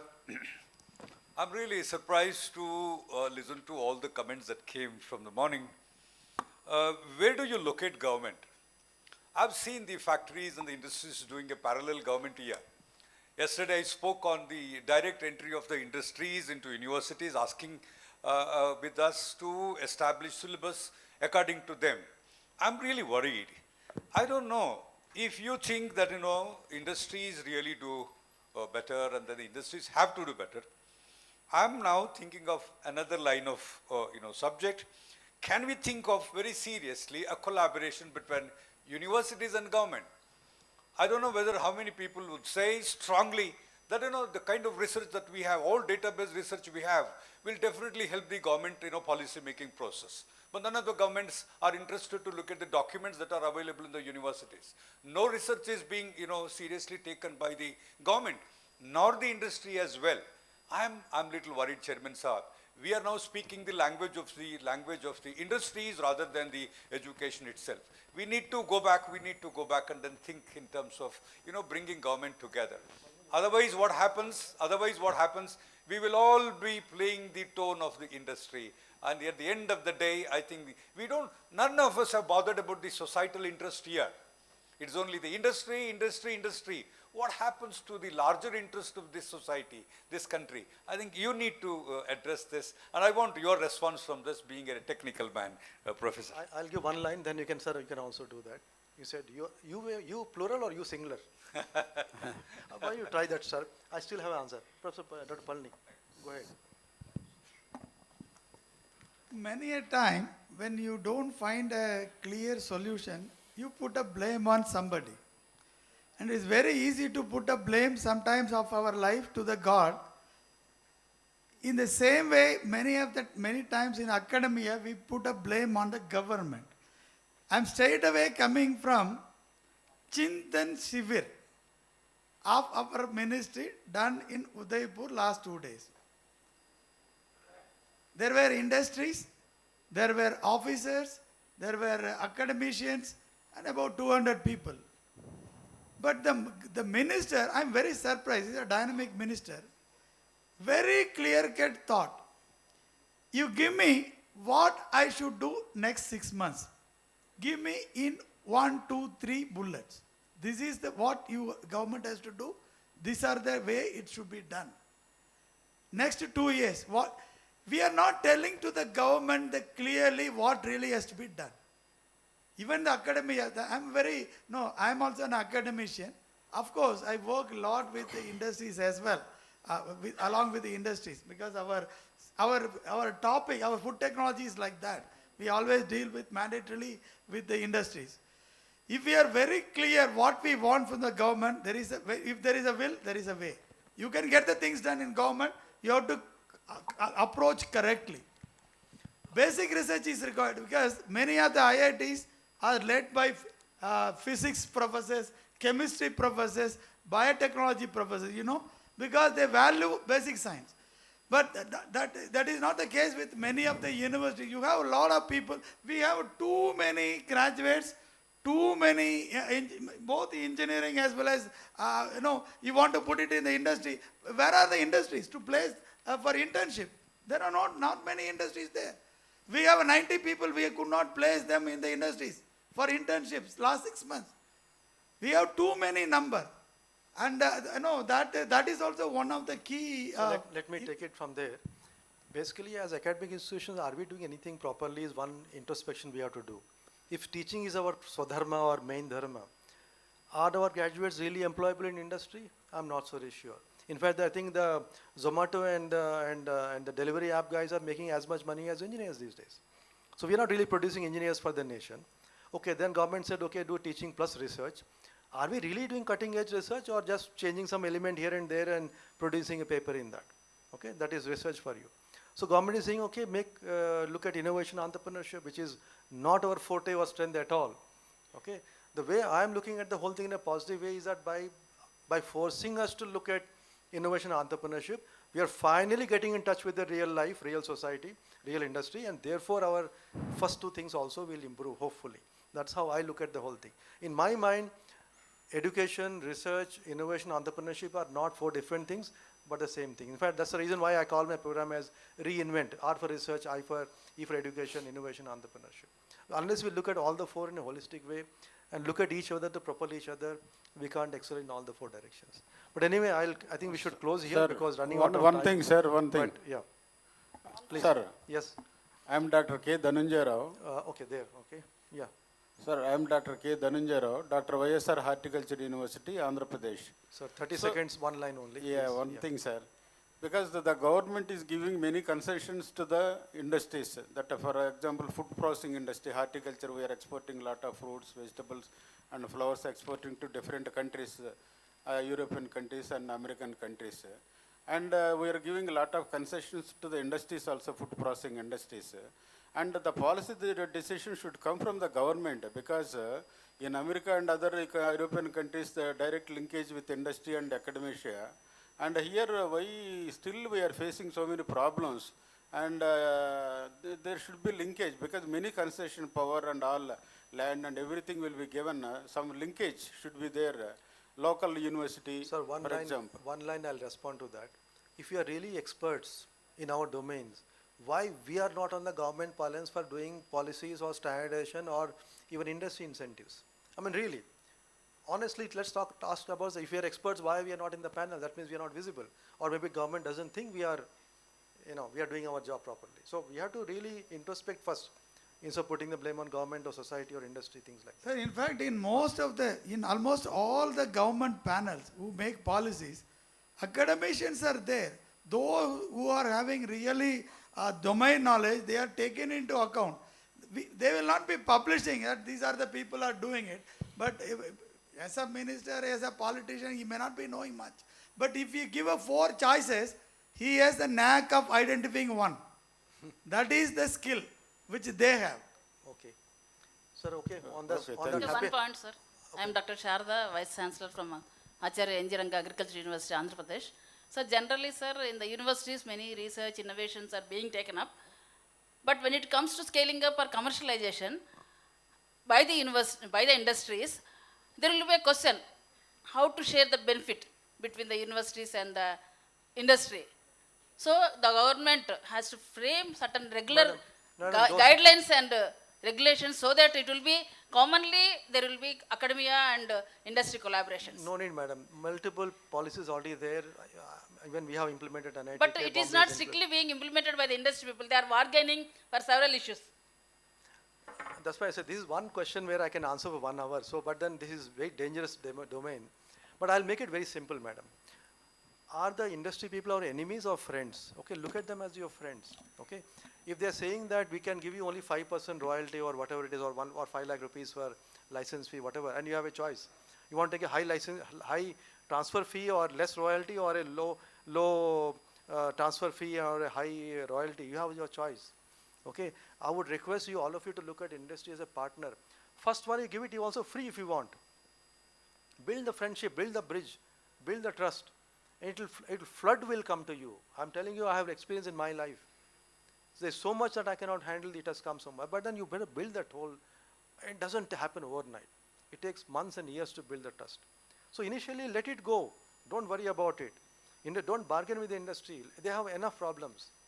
We don't even know. We are talking about 5-10% of the total sales cost. The first thing is that you remove the logistics, the warranty, guarantee, the profit you pay to the government. Most industries hardly make single-digit profit. You take away one more digit profit, they cannot survive. So please get into the real data, real finances, real accounts, the real costs. So I appeal to all of you, please don't look at industries as a other side of the table or as enemy or someone to exploit. Okay, you get exploited first time, no problem. What is the problem? But slowly industry will come around. You do 5-10 projects like that, industry will come around. Anyway, if you want, any one of you want me to come and tell you how to do the whole thing, I'm available one day in a month. One day in a month I can do. I can do it. No, we have to really appreciate. And today we have two people. One from Agriculture University from Andhra Pradesh. Madam, I know very well. Even the Horticulture University. Otherwise, there are so many agriculture horticulture universities. Even inside this, in Bangalore, we have my own university. Vice Chancellor is not to be. It's not that I only know. They know. have to bring, no, AIU has to somehow bring them here. They meet themselves somewhere after this. No, they have to come here. Sir, what we'll do is, whatever we know, and Kalsiji also had a lot of good points, and we also know several people who have been there, done that. IITs, NITs, also other places, ISA also. So we have to get them. So all the 2 days, the deliberations, in fact, it is the Vice Chancellor conclave of all the different specialities or the faculties.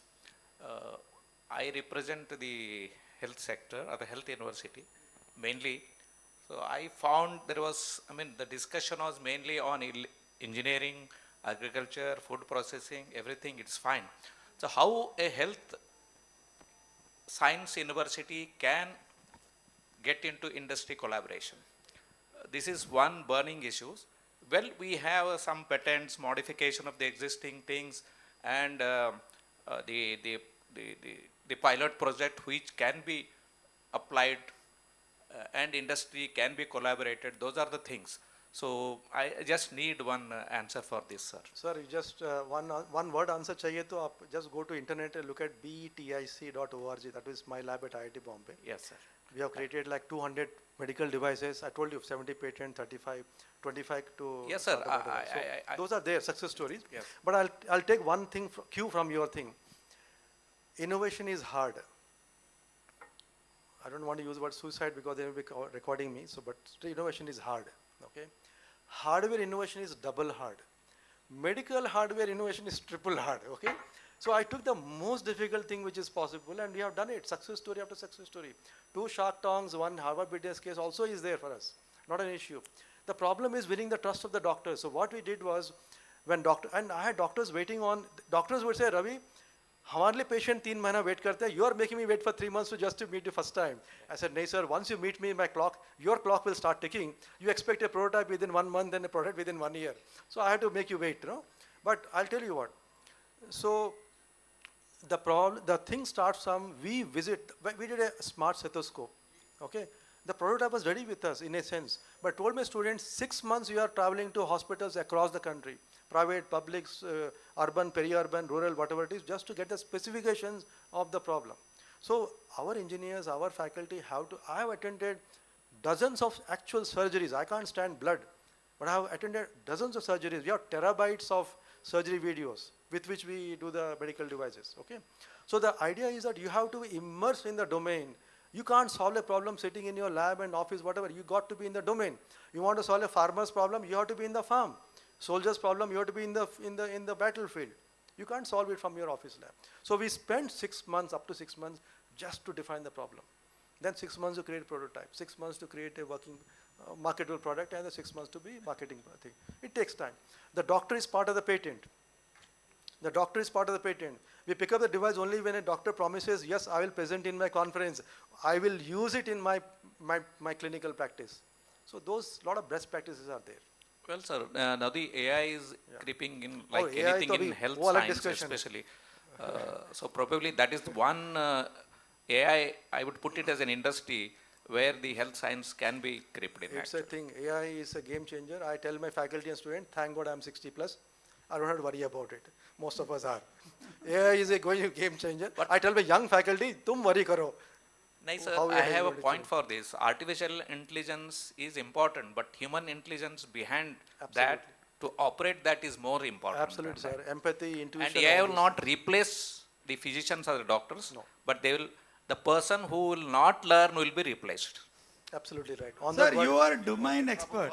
Yes. A doctor is a domain expert. You should, you should be a part of whatever the development comes out. And you also should think on that line. See, you have put a question to us, but the medical system should find a way out we can collaborate with industry. That is your problem as well. You Yes, cannot pose to somebody, No, because they- engineering sir, now sir, is sir, an they are- applied science. You always get a chance to, interact with the industry. Dr. Palni, they have the same problem. They don't trust the industry, and they have been taken for a ride many, many times. I know that. Taken for ride is an important Okay. thing. Therefore, in a good way, but there the route is through academia. So the medical domain collaborate with engineering to go to industry it works. Okay, madam, I think we'll stop. This session will never end. We can go on forever. Thank you. But thank you very much for Dr. Kalsi ji, my co-panelist, even Dr. Padma, Dr. Uma had some comments about. She said mainly that we have to come up with a policy which connects all the stakeholders, and I'm hoping maybe with AIU we should be able to incorporate this session inputs into the white paper what we're talking about. But let me thank all my panelists. Let me also thank the audience profusely. Thank you very much for your questions, for your comments, and I'm available here until lunchtime. I'll be here. We can still talk a little bit more. And thank you for organizers for setting up this beautiful session. Thank you very much. Thank you all. Thank you to our panelists. And of course, this was a very engaging session. And from the enthusiasm from all our honorable delegates, I'm sure you can deliberate on it for the entire day, but due to paucity of time, we will stop it here. I request Dr. Pankaj Mittal ma'am, Secretary General AIU, and Professor K.K. Raina sir, Honorable Vice Chancellor RUAS, to please felicitate the chairperson and the panelists for this session.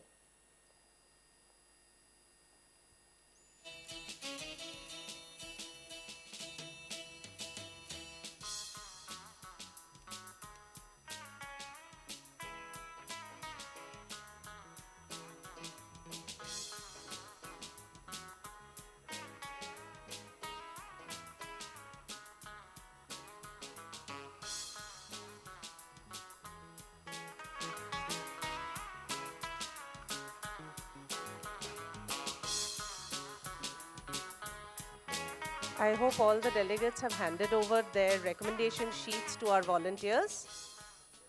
If not, kindly hand it over to the volunteers now.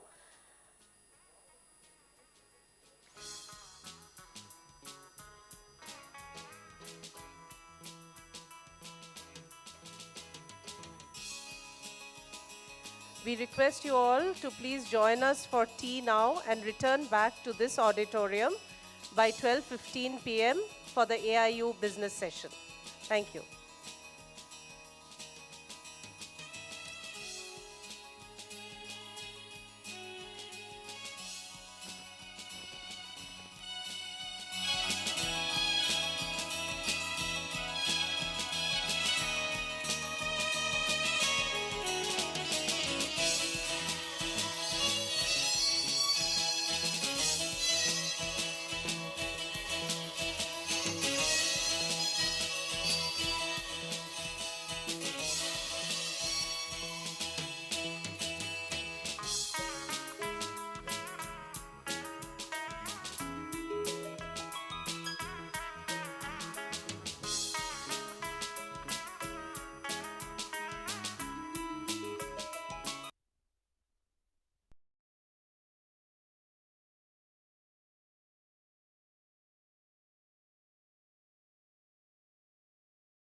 Welcome back, delegates. A very good afternoon to all distinguished delegates, esteemed academicians, and respected members of the academic fraternity. We now move ahead with the AIU business session. As we gather today, it is important to recognize the evolving role of Association of Indian Universities, which has in recent years placed strong emphasis on entrepreneurship and innovation with higher education. By mainstreaming startup education through Vice Chancellors Meet, leadership forums, and national conferences, AIU has consistently advocated embedding entrepreneurial mindsets within curricula, strengthening university-industry linkage, and positioning university as catalyst for innovation-driven socio-economic development. In this session called the AIU Business Session, we have two eminent people with us to share their insights. I'd like to extend my warm welcome to Dr. Pankaj Mittal, ma'am, Secretary General of Association of Indian Universities. Dr. Mittal is distinguished academician and seasoned administrator.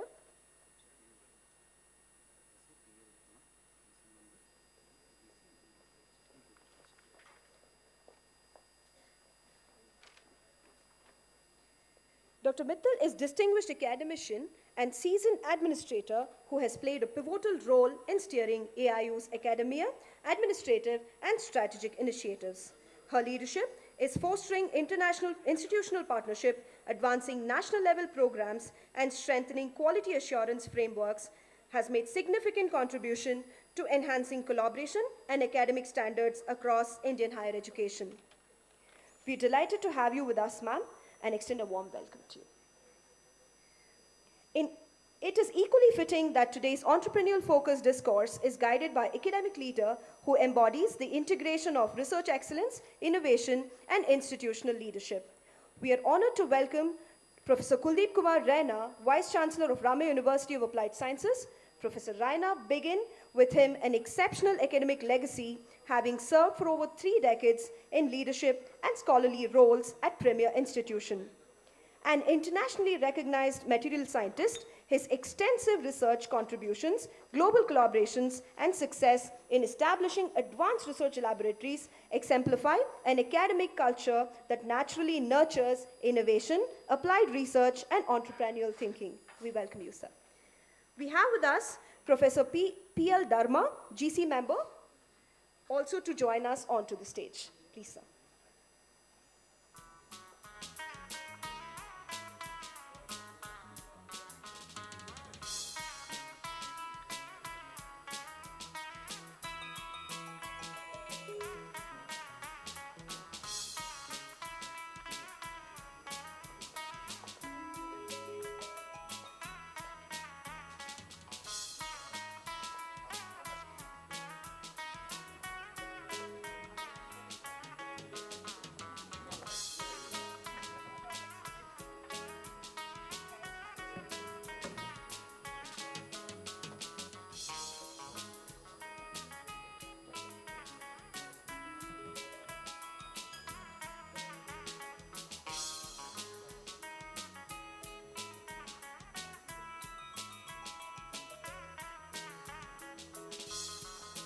Delegates, please note, recommendation sheets are provided to you all through our volunteers, and we would request you all to provide your recommendations.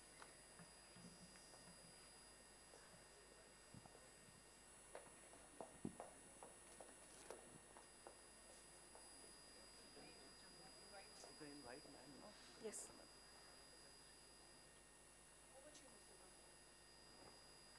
Ma'am, over to you.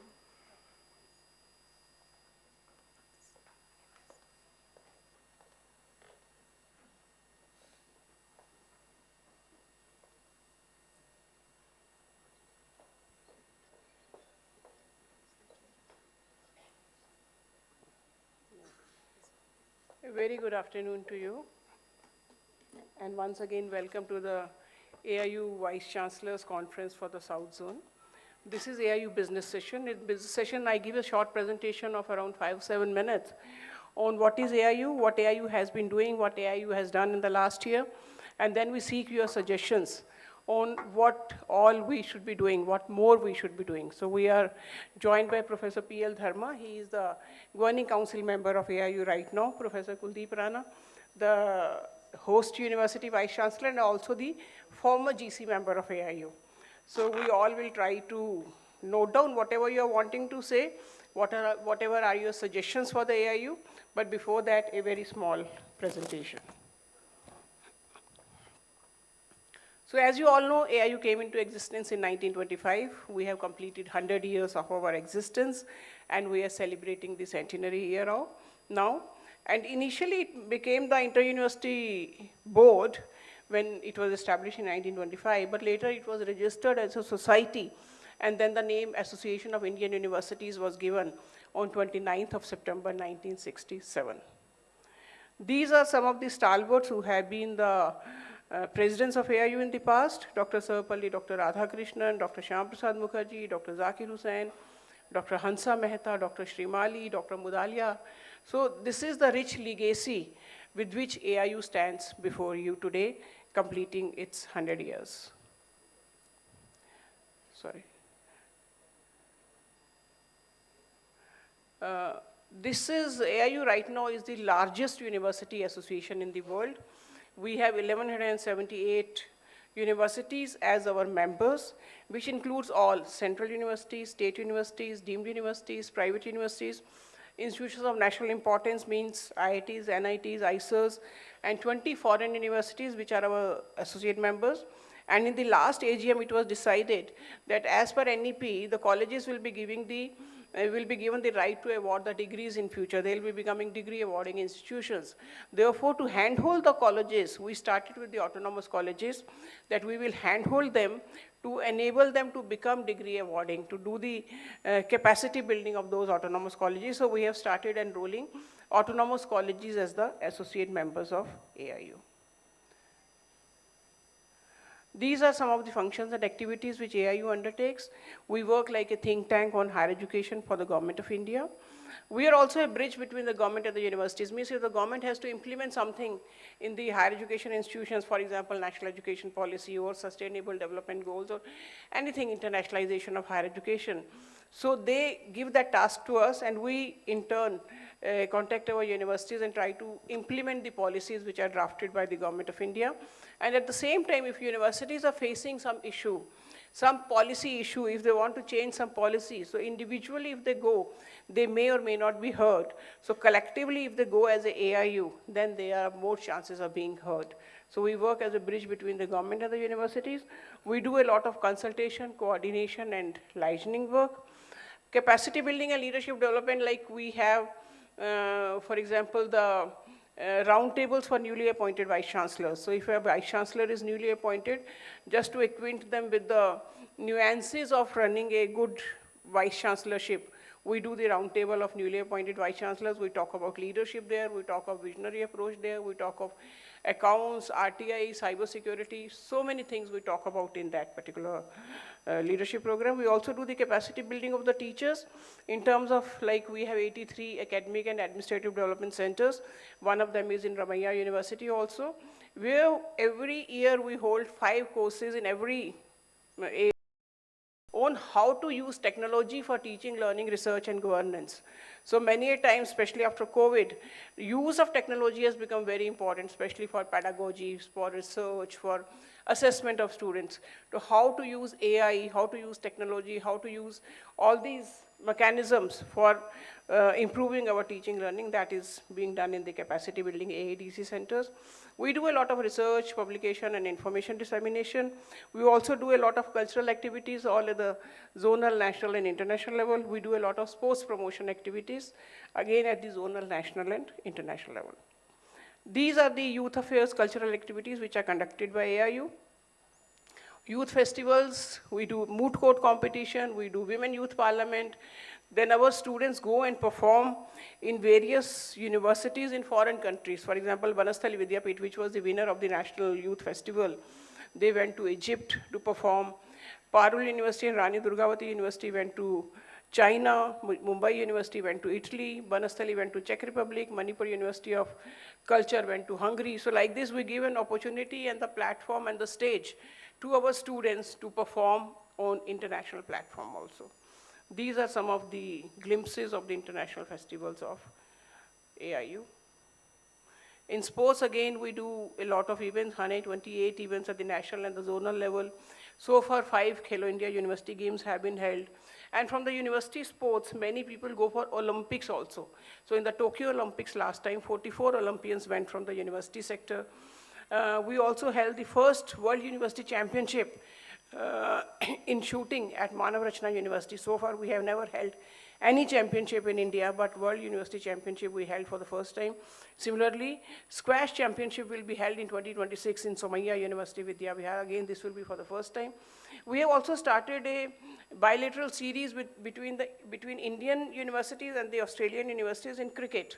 So once a combined university team of cricket from Australian universities, they came and played in India, and then combined university team of Indian players, they went and played in Australia. So that visit was recently concluded from 11th to 19th of December 2025, and India won the series by 4-2. World University Games, Chengdu, we won about 26 medals. World University Games in Germany, we won 12 medals. These are again some of the glimpses. This was even our Honorable Prime Minister.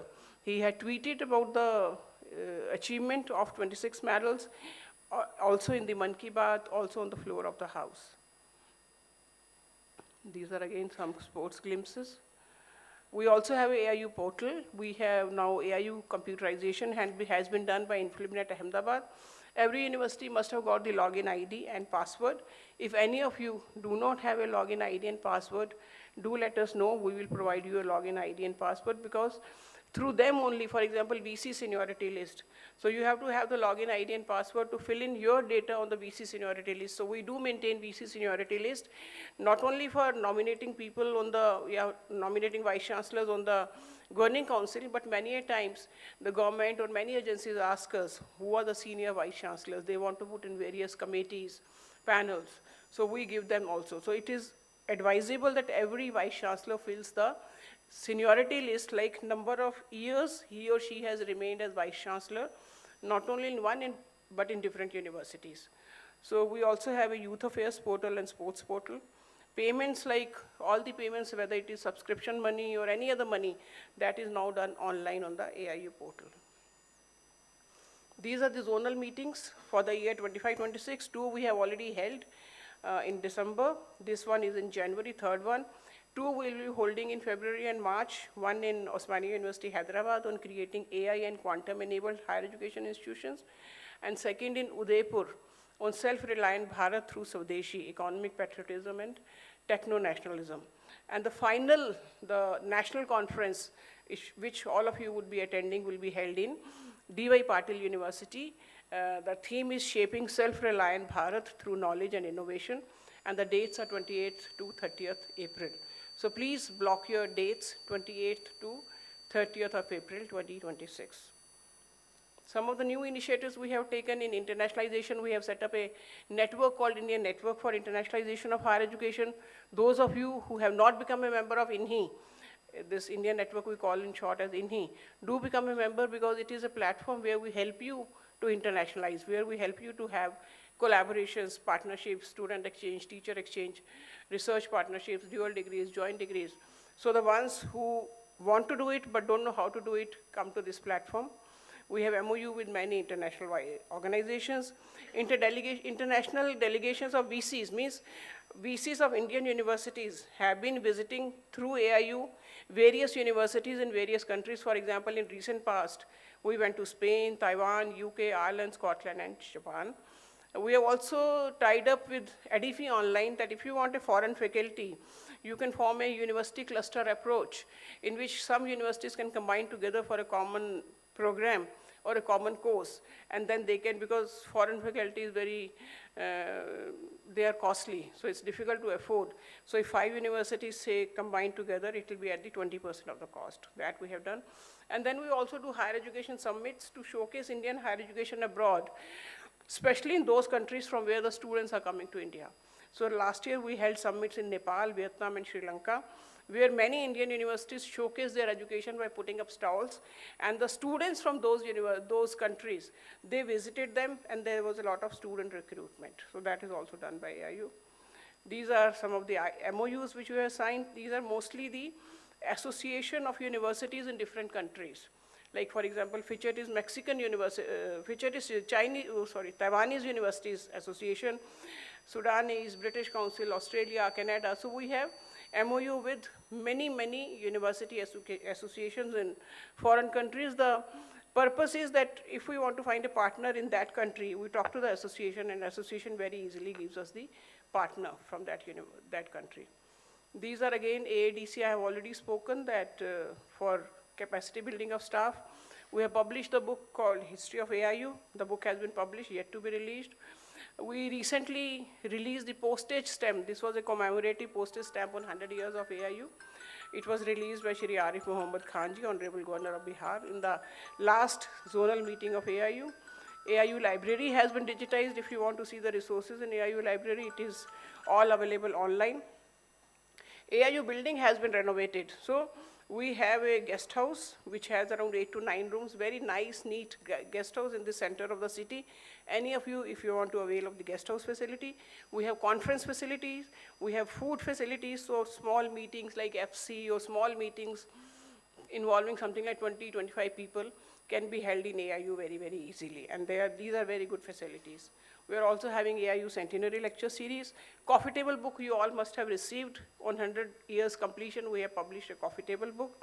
AIU film you were just seeing, and AIU handbook, which is in 4 thick volumes, which gives the course content and every full detail of every university, every member university of AIU.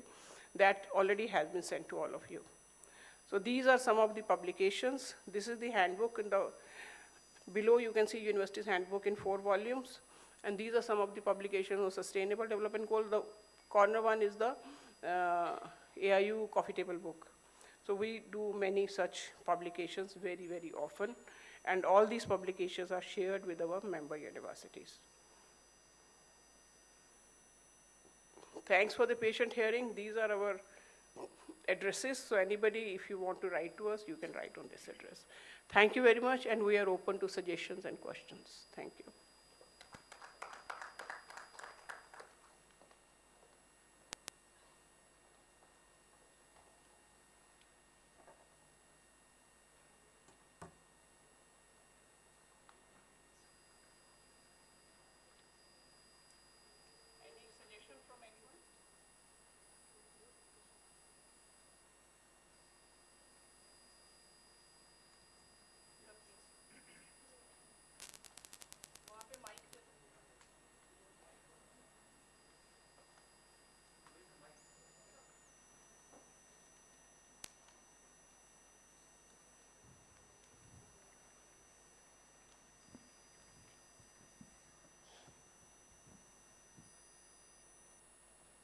Good morning, madam.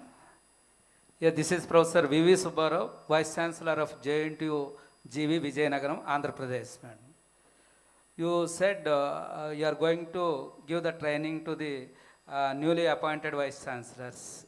When you are going to issue the notification, do you have a schedule for that? So we normally hold 2 to 3 such training programs every year. So this year's are almost over. So next year we will be again coming up with the schedule, and we'll put it on our website. Okay, thank you, madam.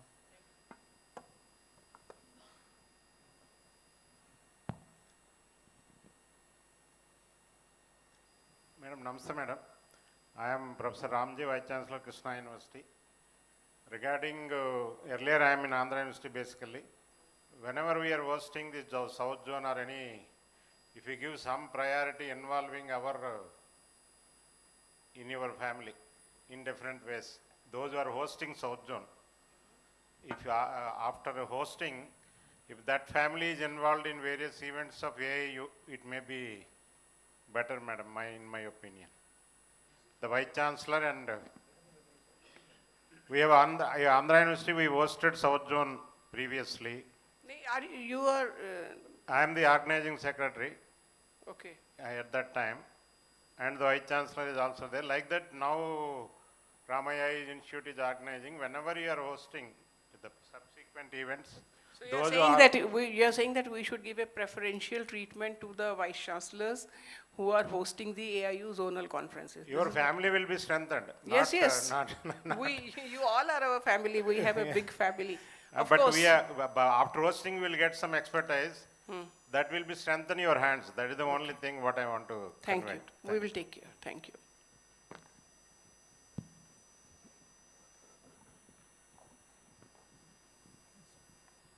Yeah, good afternoon. I am Professor Niharanjan Vishwas, Vice Chancellor at Sri Balaji Vidyapith. And in the last session, it was discussed mainly, Dr. Kalsi proposed few points where AIU can take the lead. Mainly about that, he told that NUISAP, the National University Industry Startup Collaboration Architecture.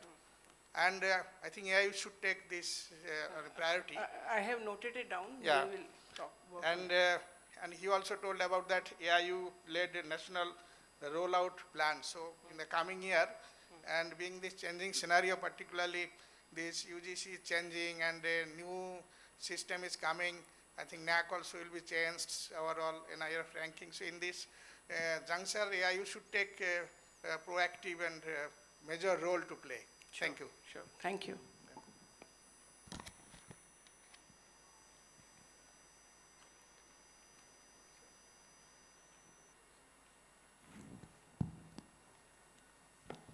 Madam, two suggestions. One, thank you for the wonderful networking activities AIU has initiated now. And what I see as a lacuna here is one, a kind of interactive database which is available to all the vice chancellors, so that, you know, even if some other recruitment process which happens within the state, we can have a pickup from all these vice chancellors based on their data, biodata and other expertise. And that is one thing. And second is a kind of Saying interactive database of vice chancellors. yeah, vice chancellors, and yeah, so you have already said that, you know, based on the experience and seniority, the government may require some of the persons, and similarly, the state and other universities may also require. So it is already available on the AIU website. You can see the seniority of every vice chancellor, whosoever has filled it. If you don't fill it, it will not be there. So whosoever has filled the seniority, it is visible on the AIU website that which vice chancellor has how many years of vice chancellorship as the experience. And second is actually a stronger presence in the social media networking. Okay. Sure. Thank you.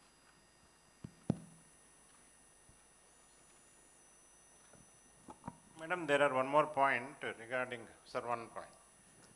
Regarding industries list also, if you are maintaining, it may be a better, madam. Like universities, around 1200 universities list you are maintaining. If possible, if you maintain some industry link, it will be displayed in our AIU website.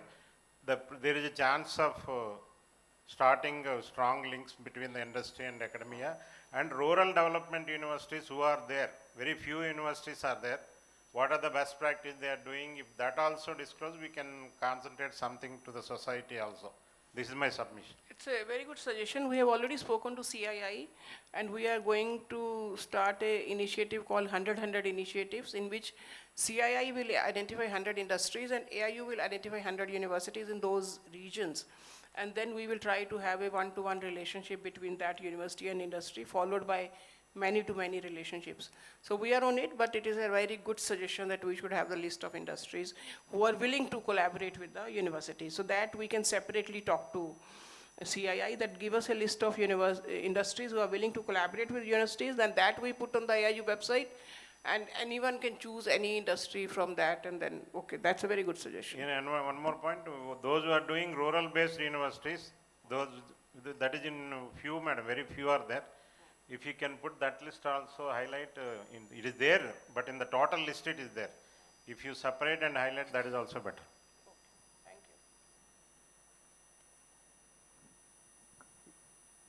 you. Madam, I am Dr. K. Dhananjay Rao, Horticulture University, Andhra Pradesh, YSR Horticulture University. For internationalization of universities with higher education, we have signed MOUs with 3 universities, and Kansas State University and Auburn University, and we're going to sign with the University of Florida. And we arranged guest lectures from different universities. 25 Global Connect series we have started in our university by arranging the guest lectures from the eminent scientists in the world. So we want to have that, you have signed MOUs with 25 universities. That is there in that website because Yes, it is related there. universities. We have signed with not 25 universities, 25 university associations. So that will make thousands of universities. Okay. Thank you. I am Sashi Prabha, the Vice Chancellor of Wales University. So we were talking about the industry institution linkages. So we know every industry has got a CSR fund. And we are all struggling for getting consultancy projects from industries. Though we have expertise in infrastructure, it is very difficult, it's very challenging to get. Maybe you can make some policies, some relevant, some certain percentage of CSR fund of every industries can be utilized through institutions in terms of consultancy projects. So this kind of policy changes, if industry level, if you think it is possible, I hope. And we have to go through the government for this because government can issue such directions to the industries. We can take it up with the government. Okay. Similarly, some 2% of their employees should be the interns of the universities. So that kind of policy changes will also take us to get more internship for our students. Like foreign institutions like USA and all, there is a mandate that any company, they should have some percentage of students from their own country as interns. So that culture, if it comes to India, surely our linkages will also be strengthened. Thank you. Namaste, I am Dr. Lingegowda, Vice Chancellor from Siddhartha University, Tumkur. Congratulations to AIU and Ramya Medical College. I have a suggestion, since we are celebrating the centenary year, why can't we sponsor at least 100 students and faculty to send to any developed country to have at least 1 week or 2 weeks postings? And it can be cost sharing, 75% by AIU and 25% the respective universities. And especially to encourage the students who really deserves, either from poor background, those who are academically extremely good, equally with teachers, those who have really done extremely well for few years in their respective universities. This is my suggestion since we are in the centenary year. Thank you.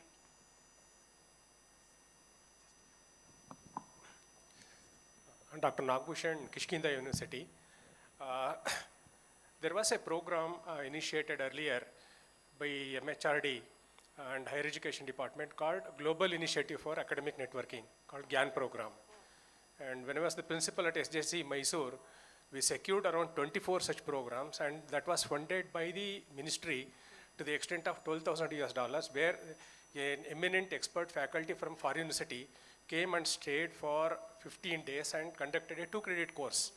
That led to a huge development of manpower, and also intellectual thinking capability was enhanced to the greater extent. And after some time it was subsided actually. So can AIU initiate similar kind of activity by talking to the government? Thank you. We can initiate, but funding will be an issue. So therefore, we will need a government support for that. Hello, ma'am. This is Dr. Mallikarjun from Ramaya University. I have a submission to make for AIU. When I was looking at your database, along with government-funded institutions, there are many private-funded institutions are also associated with AIU. Recently, ANRF has proposed joint program or pair program, under which it is spook institutions are only selected state government institutions or state-funded or central-funded institutions. Through this AIU, is there any possibility or a proposal to be submitted to the government to accommodate private institutions as well, to make them as spoke institutions, to collaborate with premier institutions, so that we can also parallelly grow along with them? We will take it. Thank you.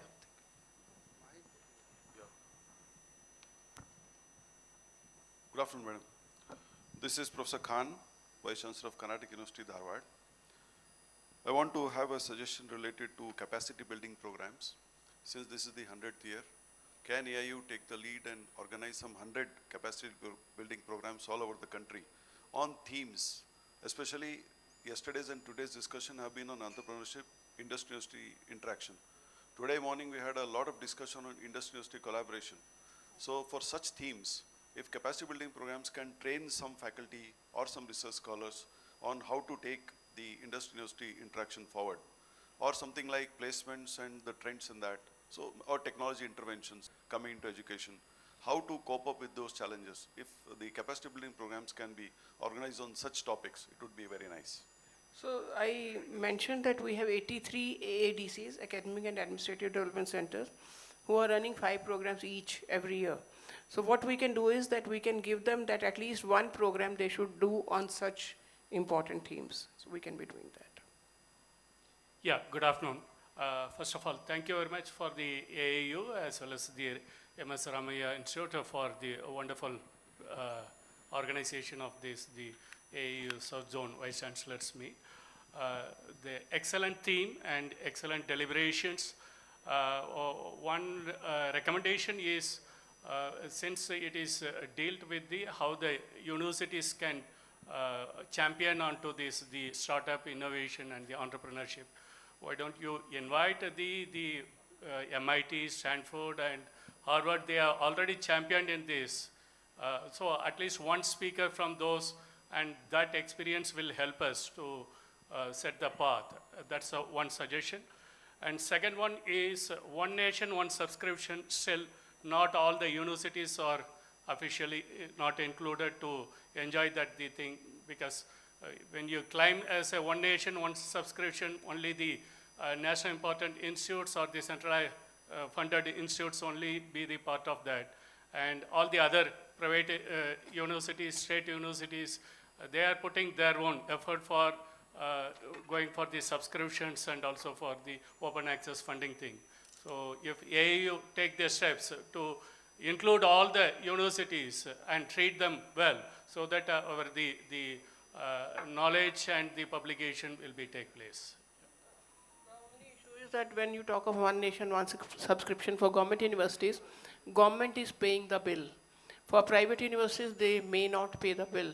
So what we can do is, if you all feel it is okay, that we can negotiate and negotiate lower rates than the normal rates with those publishers, and then the private universities, if they want, they can go in for those lower rates to those publishers.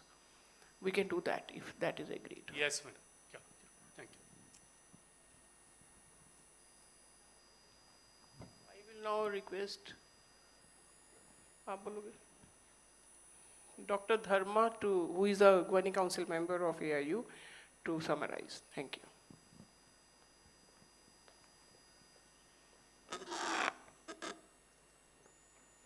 Thank you so much, ma'am. I have two things to present and then summarize. Ma'am has given you, Secretary General has given you the list with which the AIU has been working. And as the Governing Council member, I've been taking part in terms of all the activities that has been planned for the year. Along with what the list that she has presented, let me also tell you one more thing, which is absolutely very important. AIU is primarily extension of your own institution. It doesn't, simply sit on you and then guide what you should do and you should not. It derives its strength from you, and that's one. And at the same time, through the Governing Council meetings I've seen, it has always encouraged the democratic debate. I'm one of those members. Ma'am has always encouraged me there. I've always put in different arguments when the meetings were carried on. Even today, I wanted to suggest that this is something very nice happening in AIU, where different opinions are aired and then debated. Though the things are very clear, we are moving towards the technological-based education and technical-oriented education. We need to change ourselves, I agree, but at the same time, I also want to tell you that is what AIU's concern is all about. We are in a mood, special mood, to build the nation.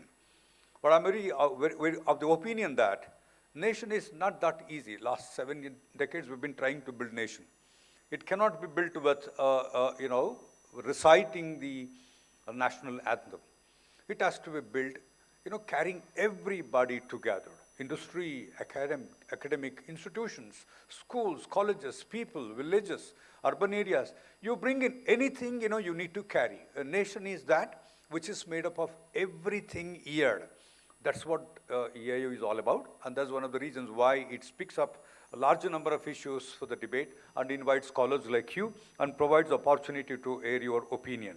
Thank you so much for all the suggestions that have come, and few of them already in our websites, which is very clearly said, and some of those things will be taken up in the next EU meeting if the General Secretary ma'am takes it very serious, and she has taken it, has noted it very seriously. And as part of the AIU, let me thank MSR. Sir, you have done an extraordinarily good job. A professor yesterday, having dinner, he said, this is the first time he has seen a host university doing, all minute things, attending every minute things here, and that's something speaks about your professionalism and your teamwork. On behalf of AIU, I, thank you so much for the wonderful job that you have been doing. I'm also very happy to also note, this is the first time large number of interactions were witnessed, ma'am. I don't know, the credit goes to MS Ramaya as well as the madam, also the topic. Many, interactions came from, the statistics says, many interactions came from the audience. Is the wonderful interaction. It is not just interaction per se. They are absolutely meaningful, loaded, and therefore this is the highest number of interaction taken place in the South Zone conference compared to VIT last year. I'm thankful to AIU. I'm also thankful to MS Ramaya and all the special invitees and the vice chancellors from different universities. Thank you one and all. Now it's up to you, sir.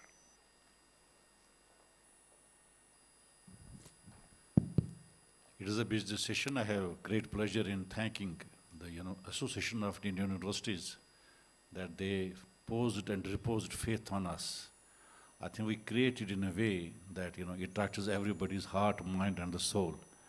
Rest, when we meet in the valedictory function, we're also going to make a couple of good things to share with you. I'm sure I will have your concurrence and the approvals that time. Thank you very much. And I thank Professor Mittal in particular because she has been a great driving force. And this is the meeting, where we had 3 past presidents, Dr. Thiruvasagam, Dr. Sharma, and Dr. Sandeep Sancheti.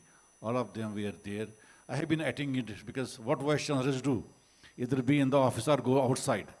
I go more outside and then be in the office because that is where I learn from people like you. I think we had the eminent galaxy of learners and the knowledge sharers, sharing people with us. Thank you very much, AIU. Thank you very much, everyone, and thank you very much, Dr. Dharma. Thank you.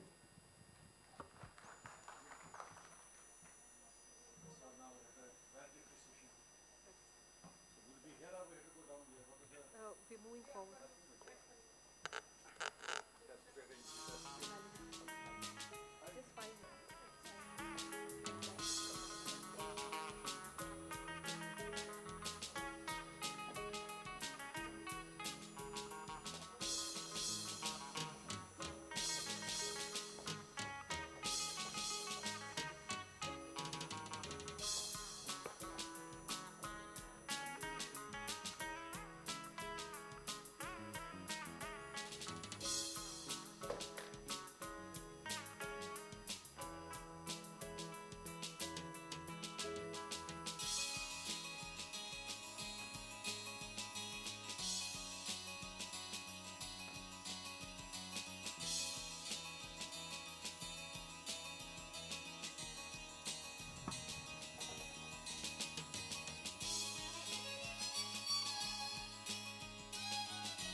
Is it curiosity?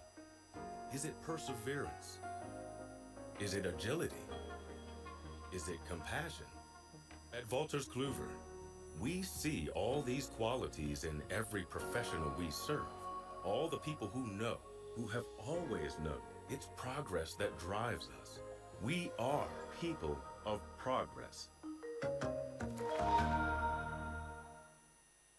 Welcome to Rio Technologies. Education beyond classroom, connecting, inspiring, empowering, School Connect program, empowering students for the future with clarity, confidence, and career direction by organizing impactful seminars and career workshops across secondary schools and degree colleges, Pan-India. Barufio Namahat, celebrating the pillars of education by honoring principals and faculties with Guruvyo Namaha. We celebrate the true architects of education, principals and faculties, honoring their dedication and lifelong contribution to shaping futures. Student conclave, bridging universities and students through dynamic engagements.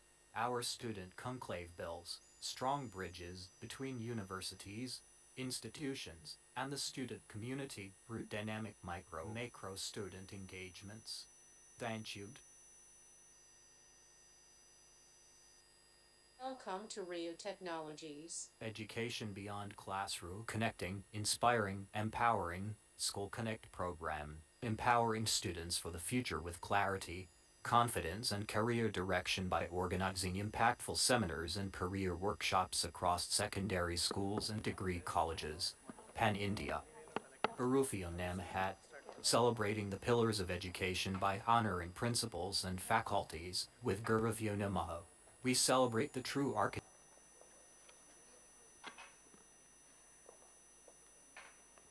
Good afternoon, everyone. Ladies and gentlemen, distinguished dignitaries, respected vice chancellors, and esteemed members of the academic fraternity. As the day gently moves towards its close and as the deliberations of this meaningful day draw toward their graceful conclusion, we gather once more not to begin, but to reflect, reaffirm, and renew. As we enter the valedictory session, this moment also stands as a celebration of institutional pride. It is with deep satisfaction and fulfillment that we acknowledge the successful hosting of the Association of Indian Universities South Zone Vice Chancellors Meet by M.S. Ramaiah University of Applied Sciences, Bengaluru. Over the course of this meet, Ramaiah has had the honor of serving as a conference for ideas, dialogue, and shared academic purpose, bringing together visionary leaders from across the South Zone to deliberate on the future of higher education in our nation. The valedictory session is not merely the closing chapter of this conference. It's a moment of quiet contemplation where ideas find direction, dialogue finds meaning, and shared wisdom transforms into collective resolve. And also the reaffirmation of AIU's enduring commitment to excellence, unity, and academic leadership. With immense pride and respect, I take this opportunity to invite the distinguished dignitaries who have graciously joined us to mark this special occasion.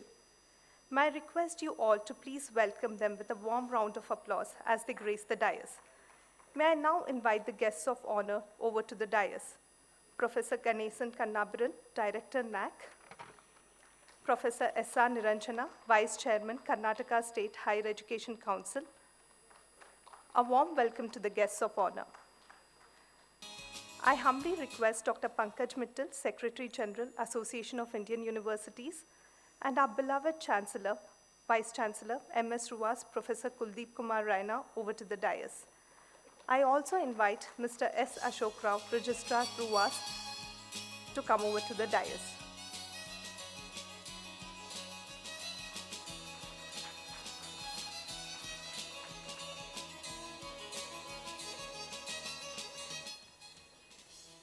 May I now request Professor K.K. Raina, sir, VC Ruas, to hand out a sapling as a token of welcome to Professor Ganesan Kannabiran, Director NAC, symbolizing life, growth, and sustainability.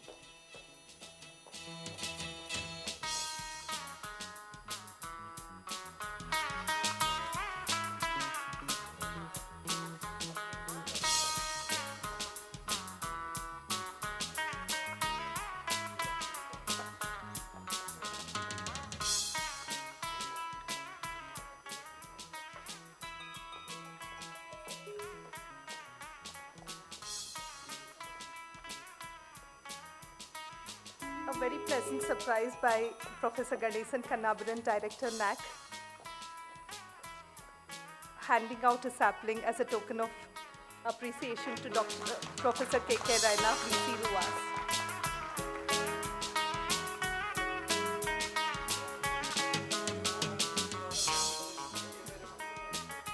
I also request Mr. S. Ashok Rao, Registrar Ruas, to extend a sapling and welcome Professor S. R. Niranjana, Vice Chairman, Karnataka State Higher Education Council.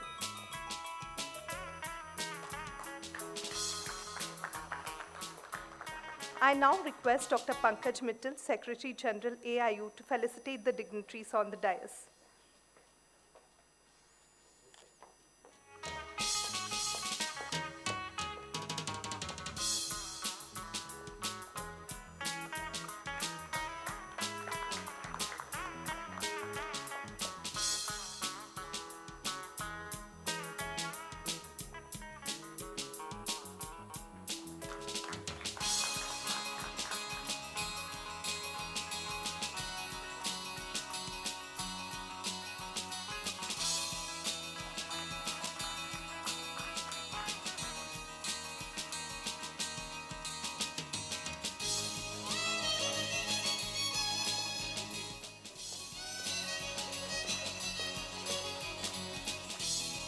Thank you, Madam, for the warm gesture.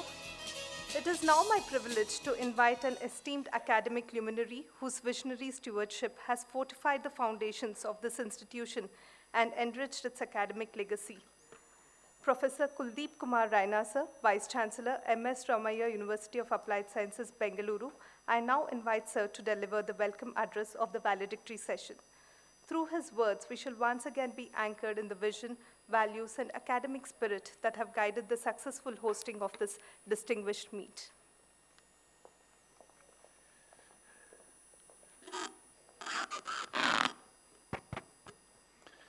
Very good afternoon, ladies and gentlemen. A great honor and a great pleasure to have two of the best luminaries that we have in our country today, not only in the southern part of our beautiful nation, both Dr. Niranjana as well as Dr. Kannabiran. Thank you very much for accepting our kind invitation and be the guest of honor. It is our honor indeed that you kindly accepted our invitation to be with us.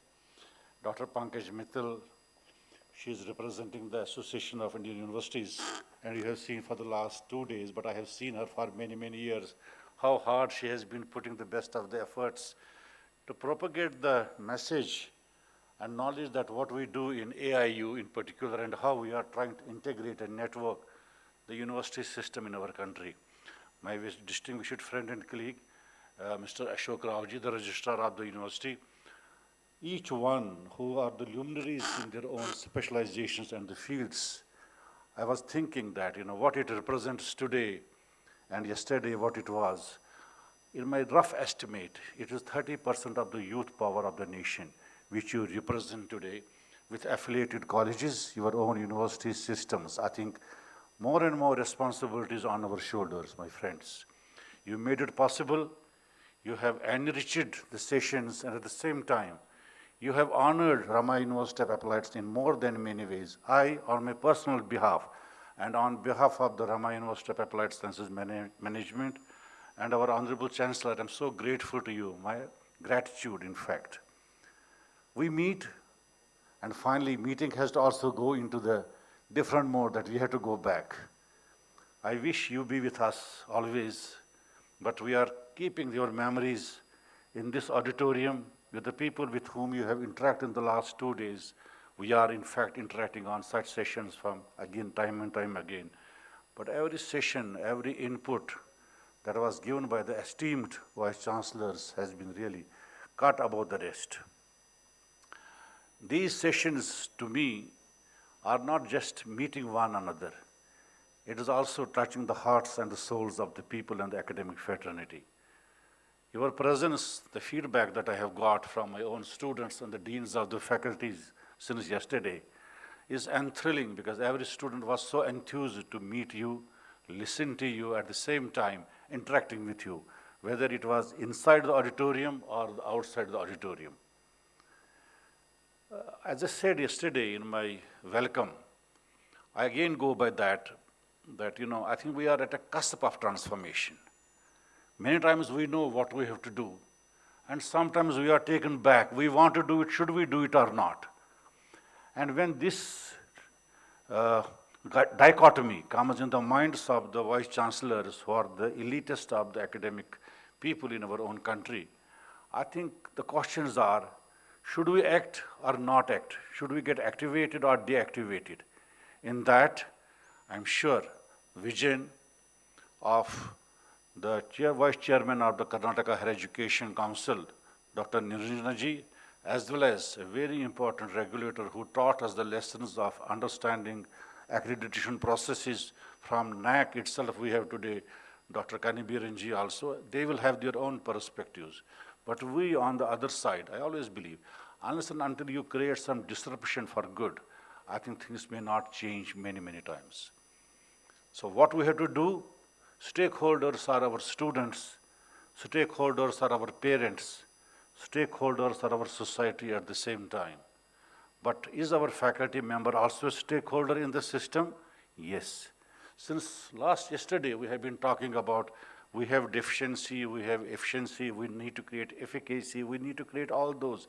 I think there is so much we can go on adding verbs and adjectives to each one of us.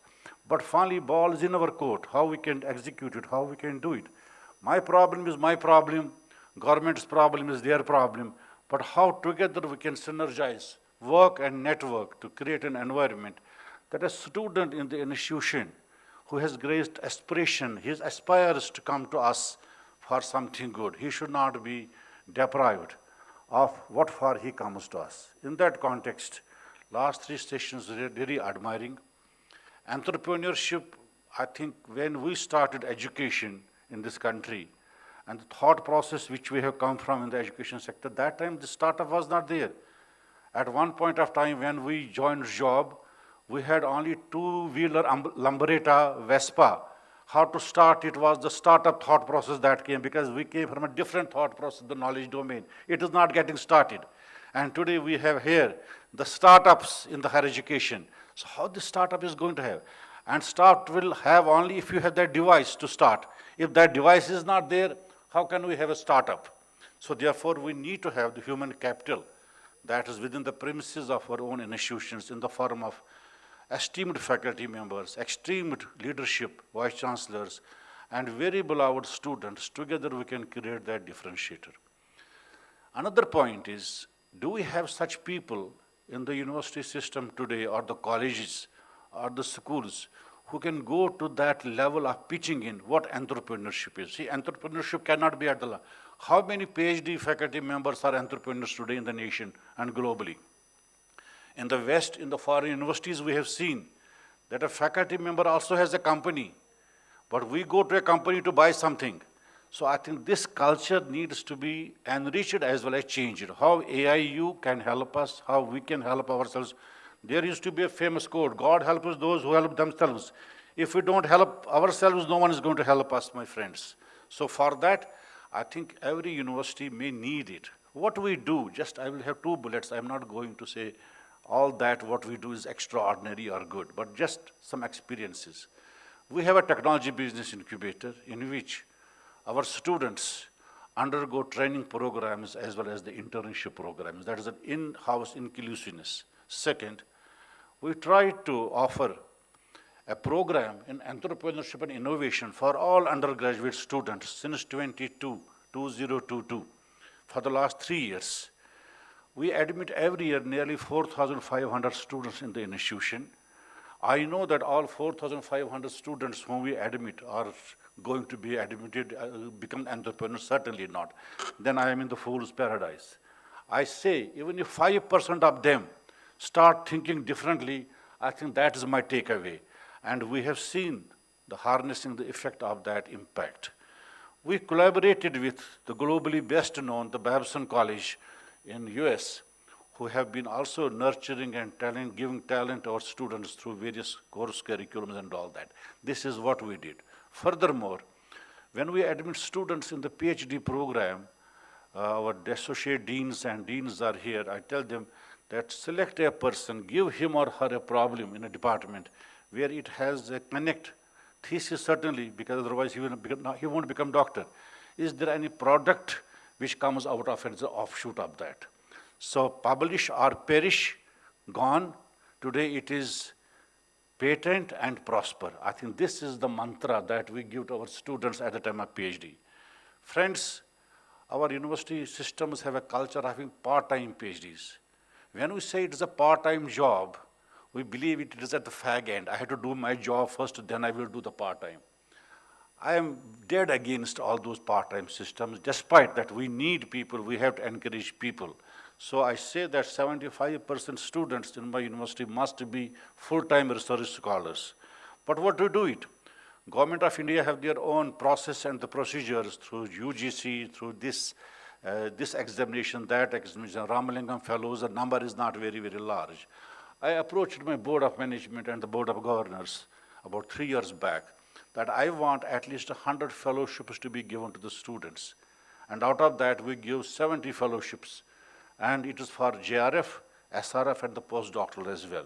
And today, I think the number has crossed around 200 as full-time research scholars in the university. Our roadmap in the system is, can we make it nearly 500 in next 2.5 years or so? And we hold admission for PhD twice. It is the support that the university manages from our own resources.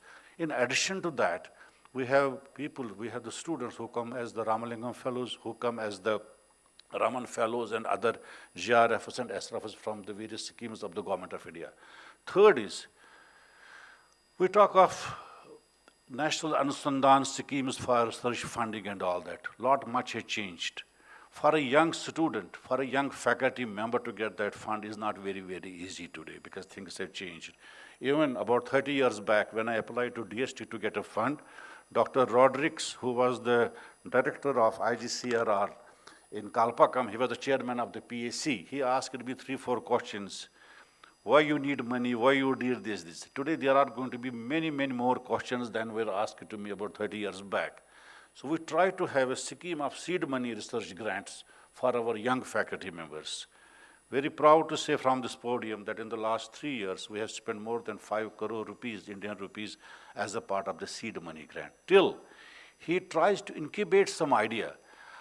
I don't say that we are doing the extraordinary, I need more, but I have to see the competencies, I have to see. So can we nurture some of such things within our own university systems? Friends, the last bullet. My request is the purpose and the function of these North Zone, South Zone, East Zone, Central Zone, VC meetings or the national meetings is also how we can optimize our resources and the infrastructure. My strengths may not be yours and your strengths may not be mine. Is there any directory that where is the best infrastructure facilities available? University Grants Commission at some point of time created inter-university centers of excellences. One is in Delhi, one is in Nagpur, second one is in Pune, third one is in Kolkata. I think we also need to have that directory. If my student who is studying in my university and your student is also, and we are hardly 5 kilometers, 7 kilometers, 10 kilometers apart, can we use that infrastructure together? Because what I buy today may be obsolete tomorrow, but what I'm going to buy tomorrow, I don't have money for that. So I think that's where we can create a pool of resources through the AIU to help our young research scholars. See, people say that we will send him to Germany, we will send him to America, but every Indian is not going to go to those places. I think it is a fraction of the population, despite the numbers are very, very large, but the fraction of the population. So let us create the consortium of infrastructure activity, which is cut above the rest, not multimeter and all those meters, high end. And try to create the slots. Let's have the logbooks. If you have to do this thing here, fix the time. Now with digitalization of the university systems and the facilities available, I can block my slot. I have to go to this institution, I have to go to Bangalore University, I have to go to Mysore, I have to come to Bangalore University to meet Mr. Khan, Dr. Professor Khan also. I think that is what we can do. Let us try to create it. Friends, entrepreneurship, certainly it has to be encouraged. It needs to be furthermore enriched. In that, we have to play a very, very important role. We, after listening from session, inauguration till now, thought along with my team members in the Association of Indian Universities. And yesterday the president was also here. Today we had the past president also, Professor Pankaj Mittalji as well. Many good ideas, but where do we pen them down? I think by the time we have lunch, we take the flight, at the airport, waiting time goes in checking the water cycles and all that we forget.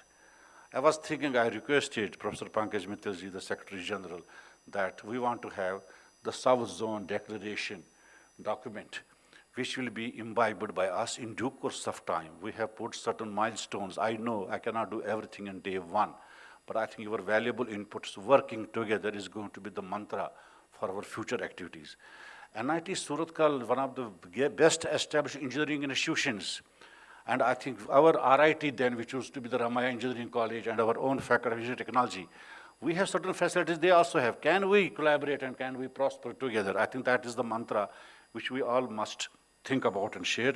So we have prepared a brief document which I have shared with Professor Pankaj Mittalji as well.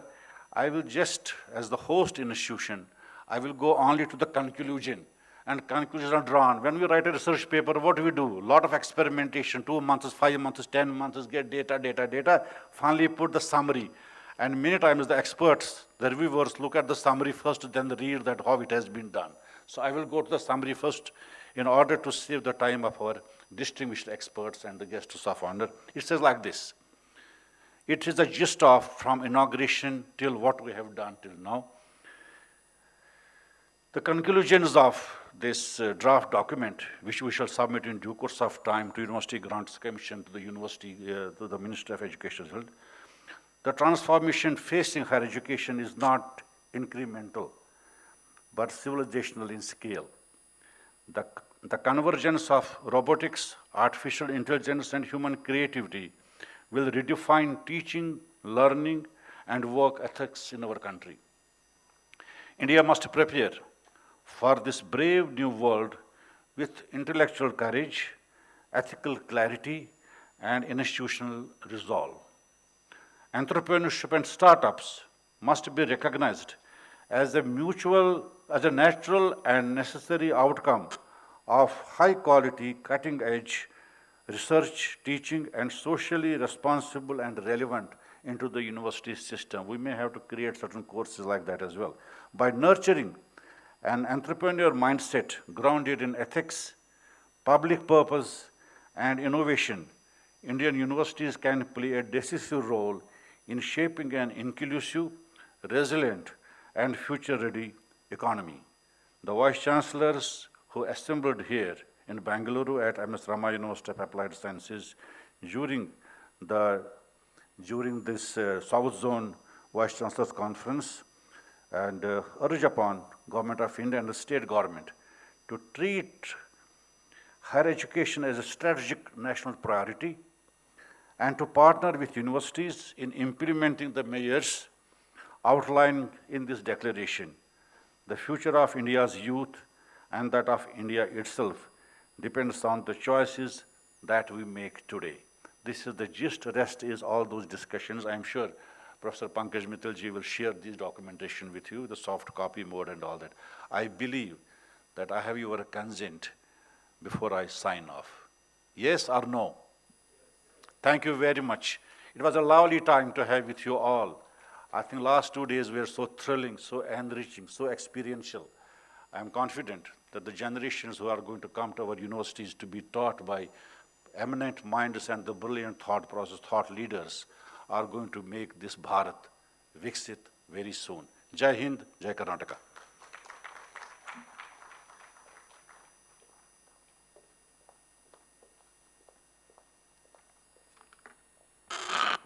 Thank you, sir, for those thoughtful words and so beautifully framed the spirit of this concluding session. Moving on to encapsulate the intellectual journey of this conference, the deliberations held, the insights shared, and the collective wisdoms gathered, I now invite Mr. S. Ashok Rao, Registrar, RUAS, to present a brief report of the conference proceedings.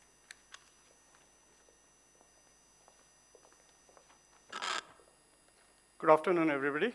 I am presenting the brief report on the conference. The technical session 1 was education for increasing entrepreneurship mindsets in students.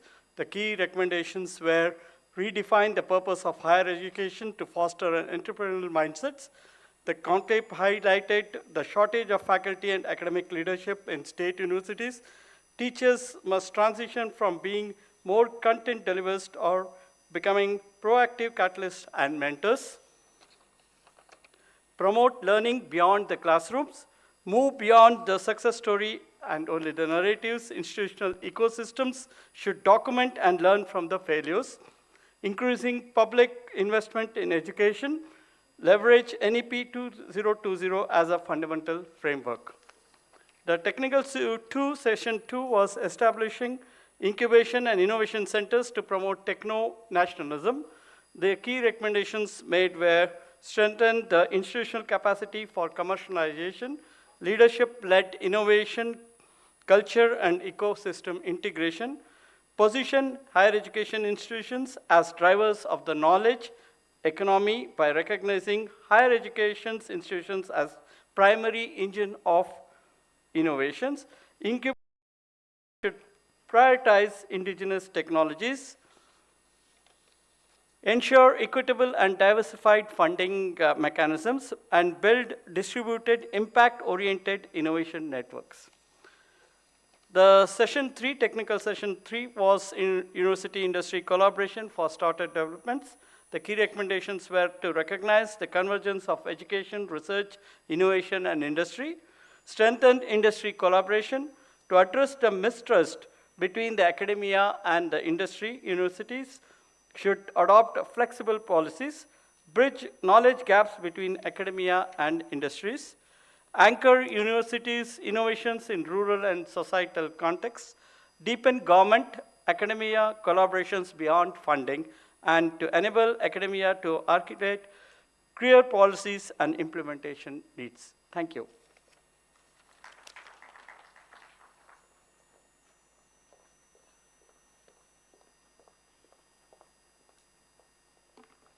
Thank you, sir, for sharing the report that stands as a testament to the shared commitment of our academic community. I now have the honor of inviting a visionary academic leader whose contributions continue to shape the contours of Indian higher education. Her address will illuminate the path ahead for universities in an era of transformation and global engagement. I now invite Dr. Pankaj Mittal, Secretary General, AIU. Madam, we request you to kindly share your thoughts. Thank you very much. I promise I'll be very, very brief. Professor Niranjana, the Vice Chairman of Karnataka State Council for Higher Education. Professor Ganesh Kanipuran, the Director of National Assessment and Accreditation Council. Professor Kuldeep Raina, the Vice Chancellor of the host university, MS Ramaiah University of Applied Sciences. Professor Ashok Rao, the Registrar of this university, the esteemed Vice Chancellors who are still here. So that is very important because many of the Vice Chancellors have gone back. The member of the Governing Council, Dr.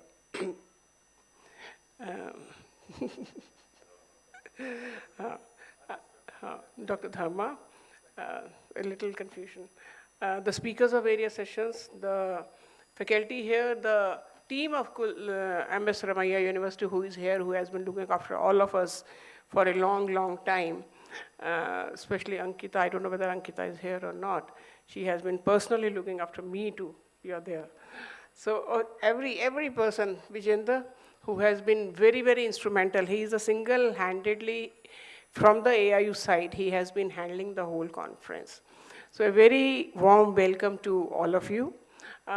This is a conference which was a bit different. One, the number of Vice Chancellors who attended this conference was large, 120 had joined physically. The type of deliberations which were held were very, very rich. Normally, Dr. Dharma was also mentioning that the number of interactions from the audience, normally this much of interaction is not there. So that shows how involved all of you were in the conference and how productive you are finding this conference. So thank you, each one of you, for getting involved. As a follow-up or as a result of this conference, the Ramaiah University and its team has prepared a a document which we call as Bangalore Declaration on Future of Higher Education in India. Dr. Kuldeep Rana read the gist of it. It also has a list of 5-year roadmap, and the 5-year roadmap talks about faculty renewal and capacity building, because when we were talking of, say, promoting entrepreneurship mindset in the students, each and every speaker in even the audience said that before the students, it is the teachers, the faculty members whose mindset has to be changed. So therefore, how to do the faculty renewal and capacity building, that is one. We will be sharing the entire document with you.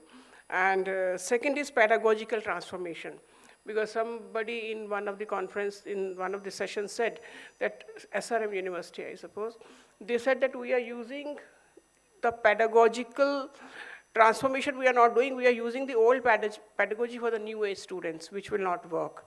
So what pedagogical transformation should be there? Reintroduction of structured student assessment. Again, student assessment, the way we have been doing 3-hour examination at the end of the semester, give the marks and then give the results to the students, that will not work. So how to have a structured student assessment which really checks the ability, understanding, rationalism of the students rather than only the rote learning. Fourth was calibrated expansion and market alignment. How to align universities with the market. It has to be in sync. Universities and industries have to be in sync with each other. So separately, if we go, their paths have to converge, because we should be made for each other type. Then there are 7. The 5th one is promoting entrepreneurship and startup ecosystem in the university. That is what the conference was for all the 2 days. Then strengthening vocational and skill pathways. Again, that is very, very important. And lastly, ethics, governance, and public purpose. So these are the 5 headings. Within each heading, a lot has been written that how we should be doing it. So this has been taken up as the 5-year roadmap or the priority actions which emerge out of this conference. So if you all agree, we will send the document to you, and we'll call it Bangalore Declaration on the Future of Higher Education in India. And if you all approve, then we will take it as an outcome of this conference and send it to the Government of India, Ministry, many places, that yes, this is the outcome of our conference. So I'm sure you will be agreeing with us, and you will be agreeing to this document, because without reading you cannot agree. So we'll be first sharing it with you.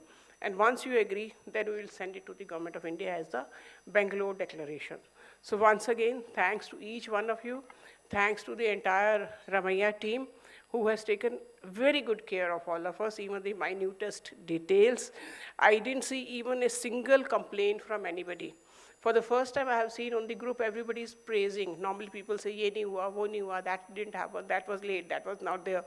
Not a single complaint was there. Thanks to MS Ramaiah University. Special thanks to Vijendra. He has been very, very hardworking. So thank you, Vijendra. And thanks to each one of you for being here in large numbers and being very, very responsive, being very, very proactive, and being very, very energetic, and being there till the last session. Thank you very much. See you again in Pune in the main conference, National Conference of AIU. Thank you very much. Thank you.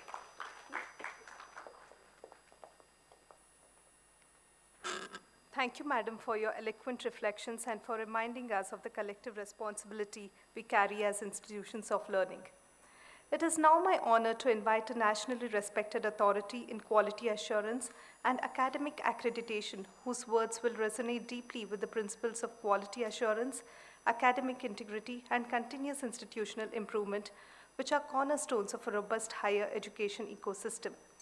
It is our privilege to introduce Professor Ganesan Kannabaran, Director, NAC, an eminent academician, institutional builder, and visionary leader in higher education. An alumnus and senior professor of information systems at the National Institute of Technology, Tiruchirappalli, Professor Kannabaran has rendered distinguished service as Dean, Research and Consultancy, and Director in charge of NIT Trichy, and later as Director of NIT Puducherry, contributing significantly to academic governance and institutional growth. From 2018 to 23, he served as the founding director of the Indian Institute of Information Technology, Sri City, Andhra Pradesh, where his leadership was instrumental in shaping the institute's academic architecture and administrative ethos. A strong proponent of the National Education Policy 2020, he has championed its implementation through skill development, holistic and inclusive education, credit transfer mechanisms, and industry-aligned curricula. Professor Kannabiran's leadership is marked by the introduction of best practices across student placements, faculty recruitment, and retention. A passionate advocate of entrepreneurship and innovation, his contributions in this domain are truly transformative. We are honored to invite Professor Ganesan Kannabiran, Director NAC, to address the gathering as guest of honor.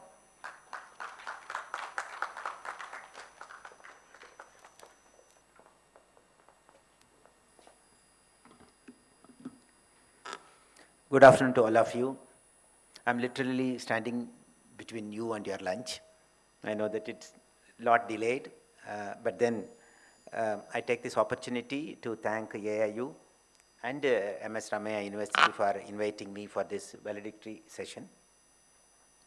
I was listening to the remarks, the concluding remarks, and I'm very happy that this South Zone conference has really come out well with the declaration for the first time, probably.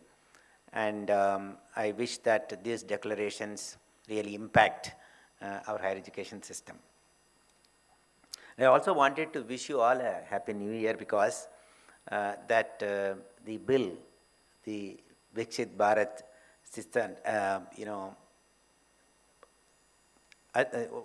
VBSA, Bill 2025 is going to be in place in the next few months. And I'm sure that most of you are very excited about this new bill. And we are also now started working how to align with our actions, according to the bill. And I'm sure that you had some discussions about the bill in the proceedings. And I'm personally believing that this bill will make a fundamental change. And it gives a lot of autonomy to the institutions. And of course, it comes with the responsibility of public disclosure, transparency, and all. And particularly with the, reference to the accreditation, there is going to be a new council getting formed. And the NAC will be under the new council.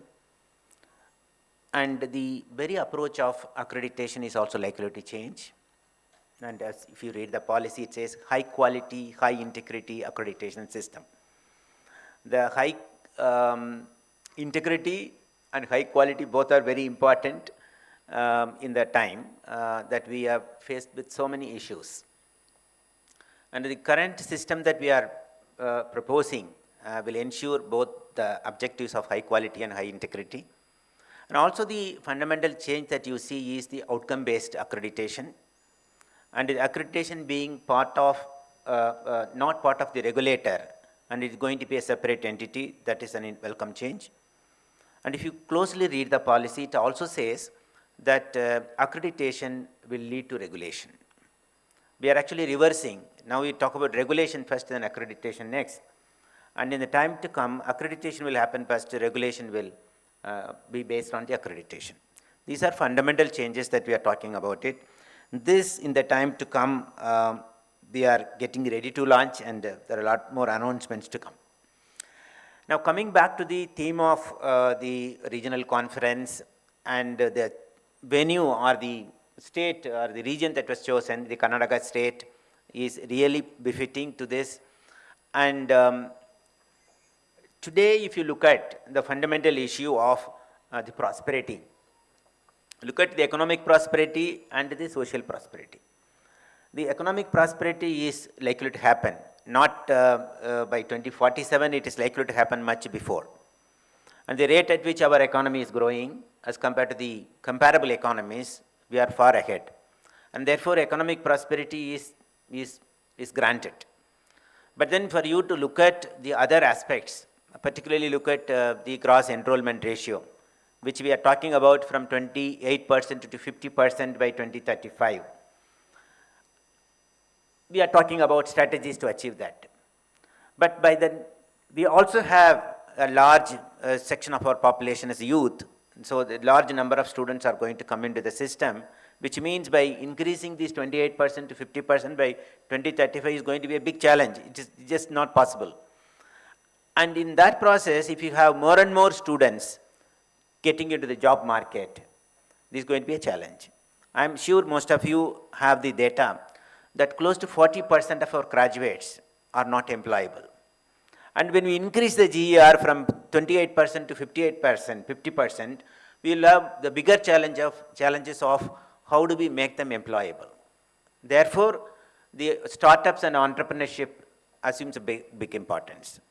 There are two bigger advantages of promoting entrepreneurship. One is that it produces more entrepreneurs, startups, and it leads to economic prosperity in terms of economic wealth being created, but it also provides the employment opportunities. Therefore, to achieve these twin objectives, our campuses have to vigorously get into entrepreneurship development and startup. So I spent about 10 years in this domain of promoting innovation, entrepreneurship and all that. And I have good experience in this. I had started as a faculty advisor of ESL about 30 years ago. And then I set up a business incubator in NIT Trichy, then I set up a business incubator in IIIT Sri City. With all that experience, I'm telling you that you need to have a system in place to this to happen. First of all, as Professor Vice Chancellor was talking about, you need to have faculty entrepreneurs, faculty startups. And Government of India many years ago launched a policy called Faculty Startup Policy. I'm not sure many of the central government institutions were literally picking up and talking about it. What does it say? The faculty startup policy is that a faculty can run a business, start a business and earn money. Actually, it's not normally accepted in government institution, and there are so many other related controls. But this faculty startup policy allows you to do a startup, run a business. Okay, that is the first step. And the second is such promotion of entrepreneurship and startups takes a lot of time. It follows a maturity model, and you need to start with creating awareness among your own faculty, and highlighting the need for entrepreneurship in the ecosystem. Then you need to create a lot of training of your faculty. Then you look at doing something more on organizing pitching events. Then you start a business incubator, provide seed fund, provide mentoring, allow these businesses to get more funding through ventures and things like that. These are very, very important steps, and these steps have to happen.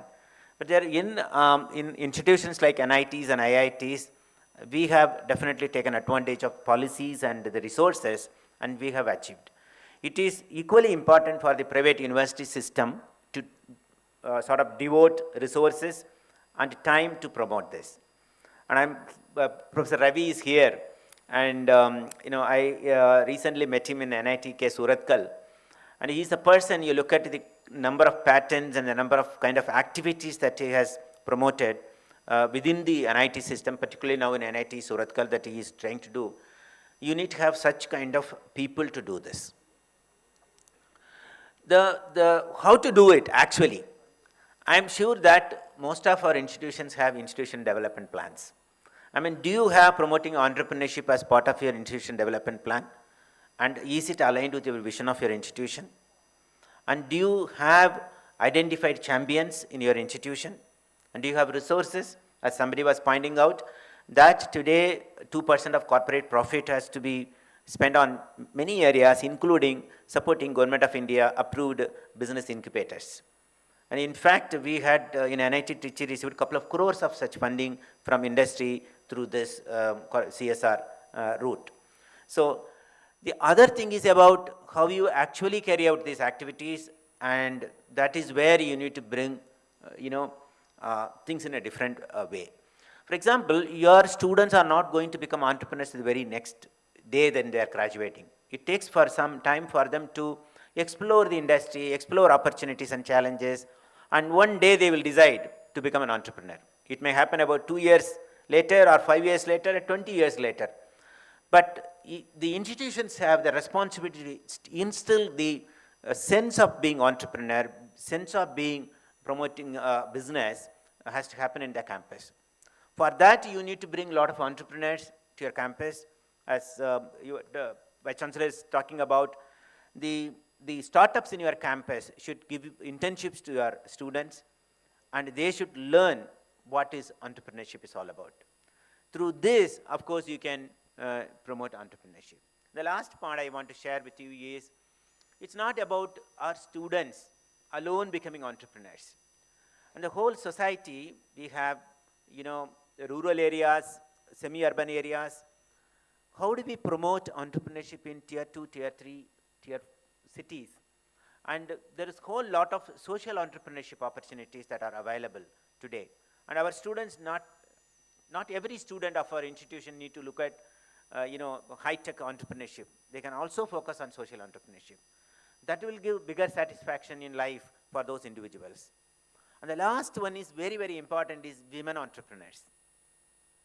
The whole lot of women, both in urban areas and rural areas, are really ready. And you must have noticed the movement of self-help groups in our country, particularly South India, Andhra Pradesh, Tamil Nadu, and so on.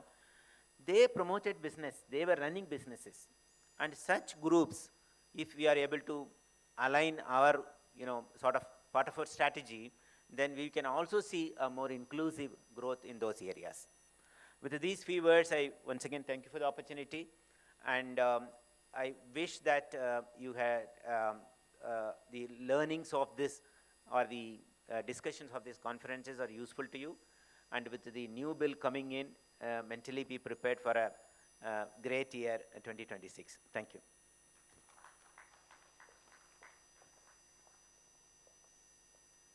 Thank you, sir, for sharing perspectives that remind us of the vital synergy between quality education and policy accountability, guiding us through continuous improvement in higher education.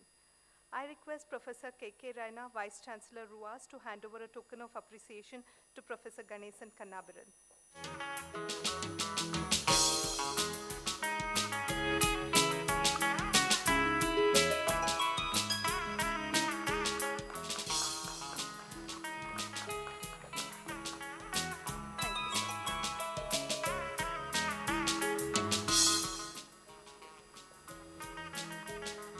It is our honor to introduce Professor S.R. Niranjana, Vice Chairman, Karnataka State Higher Education Council, Government of Karnataka, an eminent scientist, academic administrator, and institutional builder whose career spans over 3 decades of excellence in higher education, research, and governance.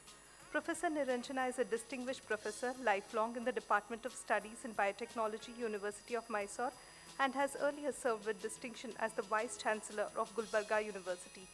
His academic journey reflects a rare blend of scholarship, leadership, and public service. A globally recognized scientist in agricultural biotechnology, plant pathology, and biological control, Professor Niranjana has been ranked 66th in India in agriculture and forestry in the World Scientist and University Rankings 2025, underscoring the national and international impact of his research contributions. Beyond research, he has played a pivotal role in shaping academic policy, quality assurance, and institutional development. He has served on numerous government committees, academic councils, accreditation peer teams, and search committees for vice chancellor appointments, contributing significantly to higher education reforms in Karnataka and across India.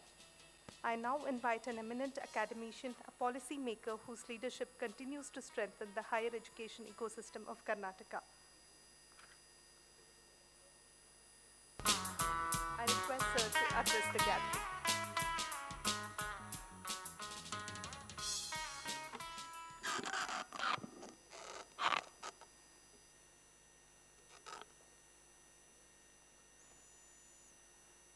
ಎಲ್ಲರಿಗೂ ನಮಸ್ಕಾರ.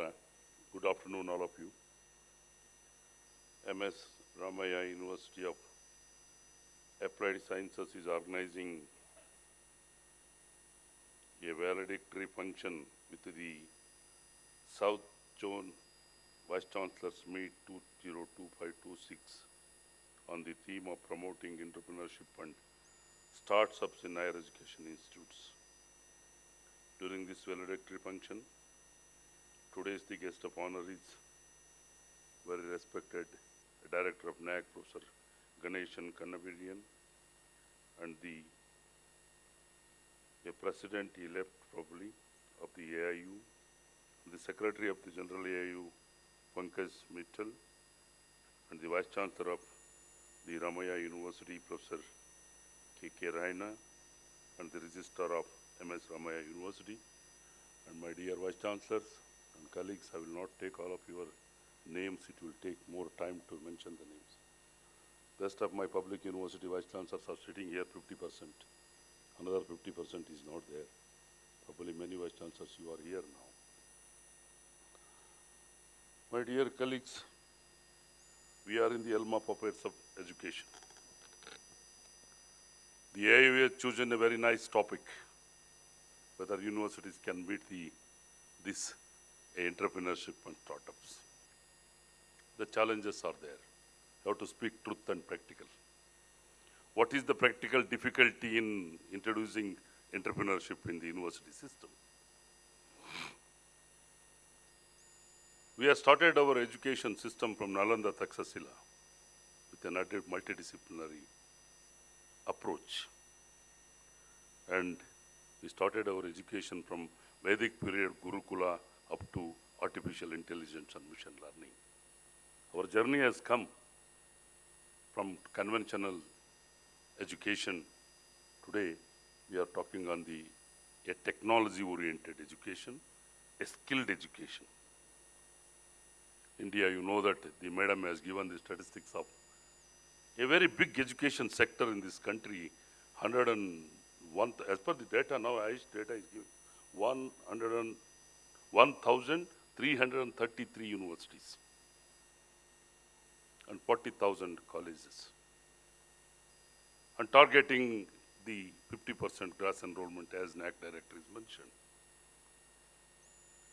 So quality education, we are talking with the Indian education system. Focus on the multidisciplinary learning, skill development, promoting entrepreneurship and startups, research and innovation.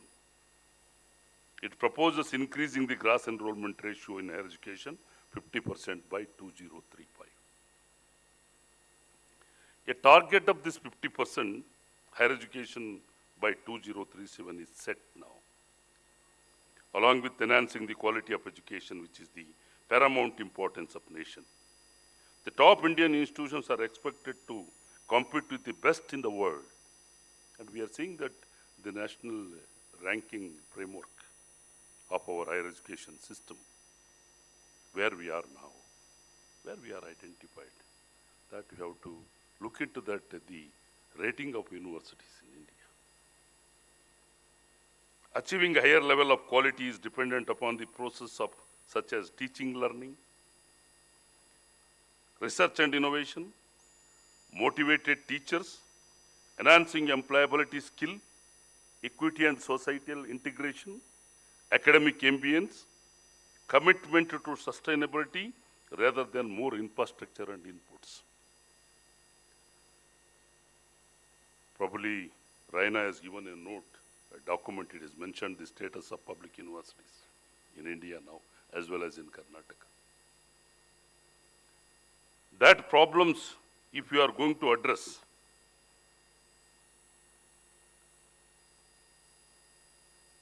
when India aspires to become a 7 million GDP economy by 2030, it's very important to achieve excellence in both quantitative and qualitative growth of education system. We have published 1.3 million papers compared to UK 1.4 million papers, compared to United States and China 4.4 million papers and 4.6 million papers. We have taken the examples of United Kingdom, China and USA. Our papers are 1.3 million papers. When you take the H-index of the paper, we are the 14.09. The same number of papers, 1.4 million papers of United Kingdom is the H-index of 39 point something. When you take the United States of America and the China, they are more than 45 and more than 40. So that shows the quantitative and qualitative research as far as universities are concerned. We need to improve the qualitative research. Unless and until publishing a paper, submitting today morning and getting print in the evening. what is the type of research we are concentrating in the universities. Now the title is very rightly identified by AIU. More than 340, 50 public universities are there rather than the private universities. This startup, my son was sitting in this group probably, he was asking, what is the theme of this conference? I told him, this is entrepreneurship, promotion of entrepreneurship and startup. And immediately he told that such a right topic they are chosen, I will attend that meeting. The youths are expecting this kind of entrepreneurship and startup in the university and higher education system. If it is expecting, I'm not talking of the accreditation now. Now the Canadian is sitting here. Our accreditation status, you know, my dear colleagues, all the public universities, out of all public universities, 39% of the universities are subjected for accreditation. Probably my data is right or wrong, I don't know. If it is right, let him accept. 39% of the universities are subjected for accreditation. As far as state is concerned, it is a 53%. And then colleges, only 13 to 15% out of 45,000 colleges. And the colleges in the state is 31%. This is the status of accreditation as far as Ganeshan is concerned. What of those other colleges and universities, whether we are going to assess the quality? Who is assessing that quality of education now? I'm not talking the part of quality of education. But accreditation is concerned that our status is number of universities are not subjected for accreditation and it is not assessed for the quality education. So this aspires to become 7 trillion GDP economy by 2030. It is an important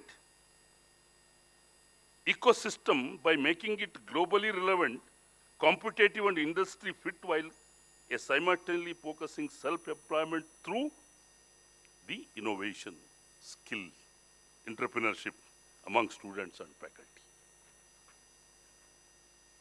This can be achieved by taking innovation, technology and startup as key instruments to gear up the socio-economic development process and adopting reformative policy approaches to get out the job seeker tag and making higher education institutions innovative and entrepreneurial in function. This is where it certainly helped to produce more innovators and entrepreneurs, further improving a positioning in global ranking for quality of higher education in India. You know that how innovation index, how the quality is going to be assessed globally, not in India, globally. Global ranking, innovation index, your intelligence index also is calculated. India is having certain figure of your intelligence index. Who is first in intelligence in the globe, that you find it in your mobile, and who is last in intelligence index.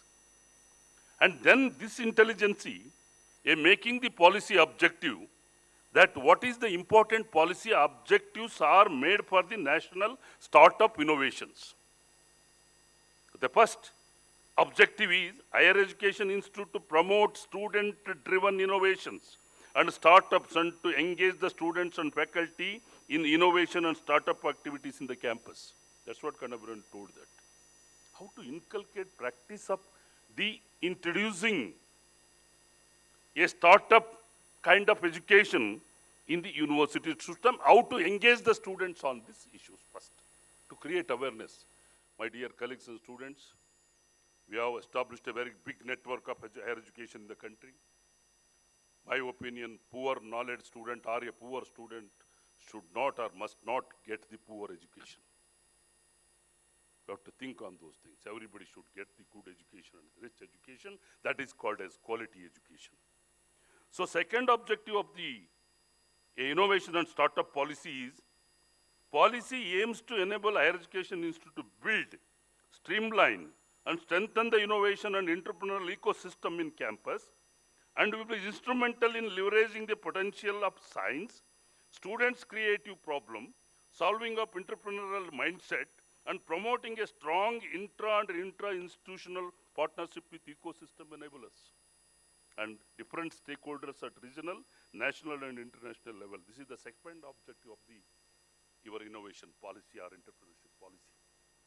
You have to make all vice chancellors are independent to take up your institution on an independent manner to inculcating the practice of educational system. Nobody will object to you. Your academic council, your syndicate, your board of studies is fully independent and autonomous. Even higher education council is not in the come way of, you are preparing a board of studies syllabus.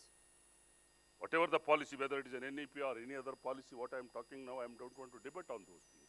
But the policy is that we have given the full autonomy for the board of studies to prepare the syllabus of your own subject. And then we have given the structure. What is an elective paper? What is a skilled paper? What is a language paper? What is the core subject paper? What is the compulsory paper? It is the fully autonomous. You are the fully autonomous. That's what this objective is. This ecosystem in higher education system will play a key role in identifying, mentoring, nurturing innovative and entrepreneurial potential of students, faculty, and staff, and transferring them into a startup entrepreneurs. How to transform, you think twice on that one. What is the kind of mechanism you have to find out to transform the students for the startup and innovations? It's very difficult to change the mind of students. We have tried for that. We have put a zero credit, you know that. Nobody has taken the paper. For zero credit, nobody has taken the paper. We have to identify some of the credits. Then only paper is become the valid. Otherwise, paper is not going to become valid in the opinion of a student. Student will not read for the zero credit. I think Algor will accept my word. No student will read a zero credit paper, my dear colleagues.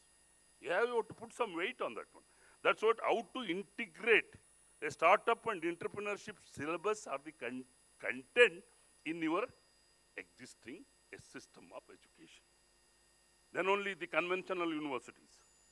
Of course, technological universities may introduce, we have also tried many times. Now the government of Karnataka has taken the initiative of this industry-based, we are invited the industries. And you know that 13 universities, in public universities, we are introduced the skill-based education in undergraduate, inviting the industries. Industries is going to identify the government skill development corporation, and they are going to assess the students and teaching the students. Like that for startup and entrepreneurship also, you have to invite the people who are the expertise, can teach the students. We are not expertise. All are not expertise in all skill-based education or your entrepreneurship and innovations. Research is independent, but entrepreneurship and the skilled papers, cybersecurity, who is the expert to teach the cybersecurity? Who is the expert to teach the digital mining? Who is the expert to teach the artificial intelligence and machine learning? So these are all the challenges with the conventional universities, my dear colleagues, that you have to see that how you are going to inculcate in the course content and transforming a student interest to make as a startup and innovations. That is the main objective of the policy of your innovation and entrepreneurship policies. That's what government of Karnataka has taken the courses of 13 universities, but we are not able to cover all the 32 public universities. Now it is in this year we are considered, budget has been earmarked. That budget is not sufficient to meet all the public universities, but government is thinking on that to complete all the universities in BA, BAc, BCom, and BBA, all your professional courses to introduce some of the very important skill-based course. Then I will take 5-6 minutes, madam. Let my Vice Chancellor has to carry some message. Establishing innovation centers and business incubators. Higher education has to go behind textbook learning. Higher education has to go behind textbook learning, and higher education must make it practical by creating dedicated spaces such as entrepreneurship cells and incubator and innovation hubs. For internationalization, we have made the international cell in all public universities. For this entrepreneurship and the startups, you have to start this cell and incubators. One excellent option can be the Institution of Innovation Council, an initiative by the Ministry of Education in collaboration with AICTE. This IAC promotes ideation, problem solving, and proof of concept development through mentoring, lectures and contests, facilities for students and faculty to explore, experiment innovative, and moreover the higher education institute get to the patent innovations at the Yukti National Innovation Repository to gain intellectual property right and make a transition of the ideas from campus to commercialization. Think on these are all the additional for you. Rather than your conventional regular education system, these are all the new avenues you can put for. And innovators and entrepreneurs must surely harness the potential of AI and machine learning Of course, Mangalore and Dharwad University Vice Chancellor, they are sitting here. Completely, they are sit on this AI and machine learning, their collaboration with internationalization. Recently, I have taken the 5 Vice Chancellors to UK universities to visit 13 top universities we have visited. And we are making the Global Wales Partners collaboration for the different areas of, and AI and machine learning is the one which is taking the top priority of the collaboration with the foreign universities. Government has supported for the public universities to go for that kind of collaborations. In that, students community has to get the, and then you have to make use the alumni. There's a very big software has been developed, whether many of you are not aware of that. There is a software which can identify the alumni all over the world, not only in Karnataka, not only in India. For example, a Dharwad University, Khan has taken us to Cambridge University recently and we went there. A Dharwad University, Professor Paute chair has been established in Cambridge University and we went there and we have discussed his fellowship, and 2 students are getting fellowship from the Cambridge University in the name of Paute. So this software will identify alumni all over the globe. So they are going to sponsor some money for this kind of entrepreneurship and startups. They are giving the fund for you. Only the Vice Chancellors have to identify such kind of alumni all over the globe, use some software. For example, in Bangalore, if you are applying the software, probably computer people or AI people know better than me, and if you are using that software, wherever Bangalore University alumni are there in the Bangalore city, that will identify and give it to the list. And you can approach them, and the public university, I know, madam, we have a constraint of the money, and that I cannot insist them to invest money on the startup and entrepreneurship. That is very difficult for them. Probably Raina is having money, he can start any kind of startup, but public universities, I know the status. But it is difficult for them even to meet the salary and pension for them. But with these things, but you can identify your alumni to start some industry like this, start some entrepreneurship and startups that will help for your. And now we are looking for, on the last decade, 151 billion USD has been raised as startup capital, with 50 billion coming in the first 5 years and remaining 100 billion in the subsequent 5 years, indicating 2-fold growth. The sector has been identified. This emerging India startup capital, now it has been government initiatives such as Startup India, Digital India. Looking at the prospects seem exceedingly promising. According to reports, India may have 1.8 lakh tech startups by 2030. Because that is only the way for the youngsters. We are not able to give a job for them. Now startups is going to help for the students. They are joining together and making startup, any kind of startup they can do. Students, my dear students who are sitting in the back chair, you can put your brain, use your knowledge. Knowledge is very important now.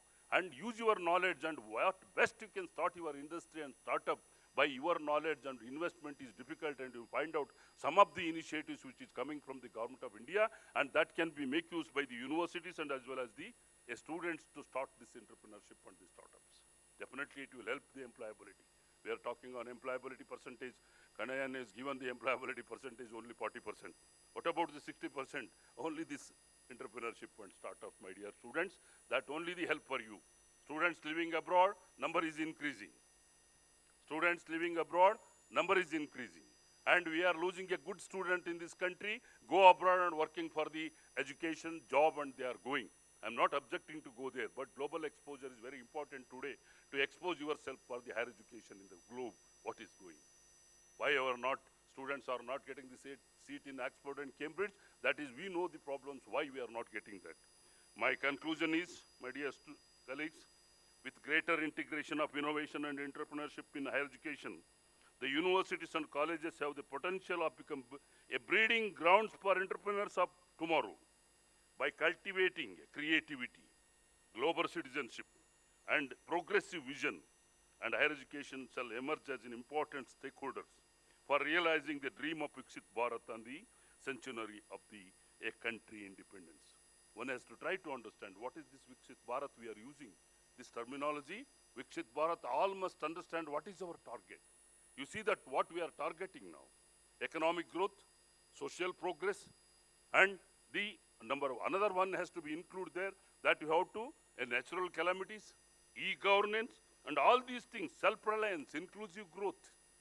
self-reliance, inclusive growth, sustainable development, and environmental and governance aspects. These are all the Viksit Bharat targets. And objectives of this, empowering the youth as a drivers of change through innovation education. Changing up a students and then skill development with initiative like Voice of Youth. Voice of Youth is the drivers to change through innovations. And achieving zero poverty and ensuring inclusive economic participation. Increasing women's participation in the economy among 70% participation. Making India as a global food basket through support for farmers. And then economic growth, what a core focus in the Viksit Bharat is economic growth. What to be done? Whether industry, startup, entrepreneurship is going to increase the economy. Definitely we'll see that economist Vishwanath is sitting here.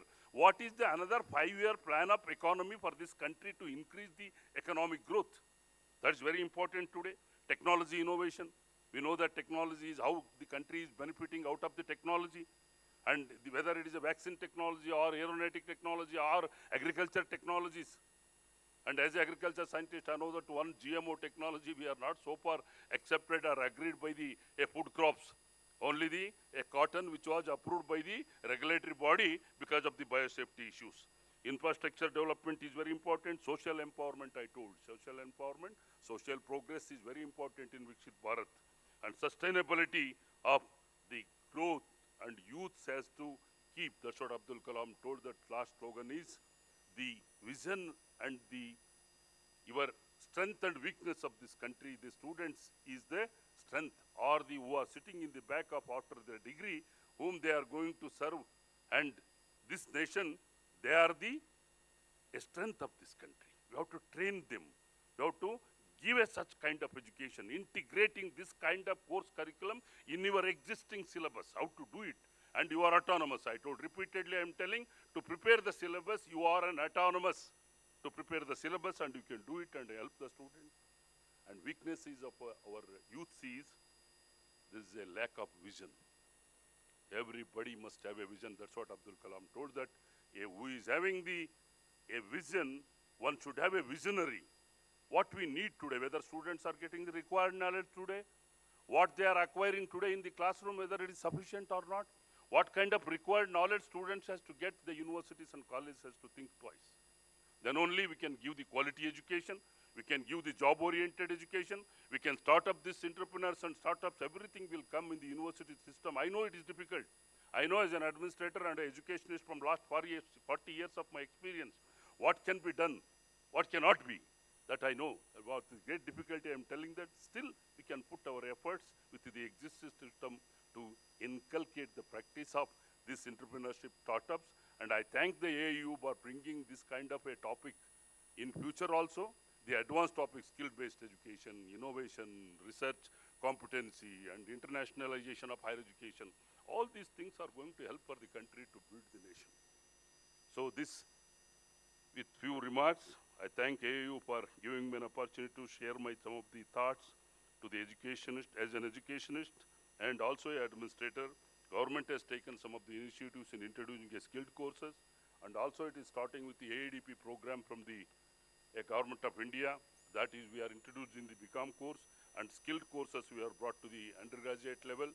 And also another program last time, it is a very important program, Vice Chancellors, I am telling that is a scout program.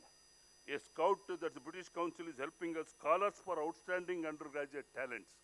We are selecting a students every year, top 1% of the +2, and they are admitting in the first year undergraduate student, and we are sending for the UK education exposure. Last time you have sent the 30 students. This time also all 5 Vice Chancellors are agreed. A local aspiratory British Council will give for us, and the other expenditures, university and our higher education council is going to meet. Every year we are sending a top 1% +2 students for UK education system. There they are studying all this entrepreneurship, business models, critical thinking, creativity. These are all the things they are to expose for the 2 weeks of time. This time also we are planning, and I asked many Vice Chancellors, they are agreed for that. And government is taking this kind of initiatives to give opportunity for the students to learn and make them independent to grow in this country. I thank once again for the AIU to giving me an opportunity to share of my thoughts, and I thank our Vice Chancellor of Ramaya. He is a very You are a visionary. We have some of the vision to bring, we are not differentiating today, Raina, whether it's a private or public university. We are going together. We are all academic leaders. You keep it in your mind, we are all academic leaders. We are in the helm of affairs of academic growth and the quality improvement. And we should all take part in that one. And we are all responsible for the building the nation. And we have a big responsibility, my dear colleagues. That responsibility has to be discharged for the students and as well as the building nation. Thank you very much. Thanks for the all Vice Chancellors for patient hearing of my views on the education, research, innovation and innovation. Thank you. Thank you, Honorable.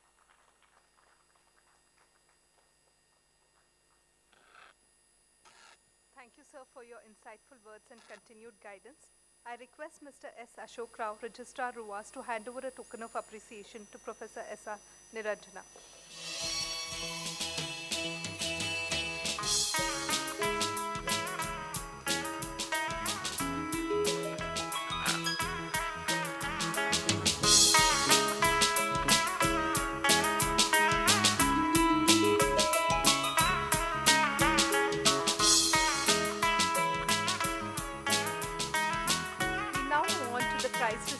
For poster presentation on best practices of the South Zone universities, recognizing exemplary initiatives reflecting innovation and quality.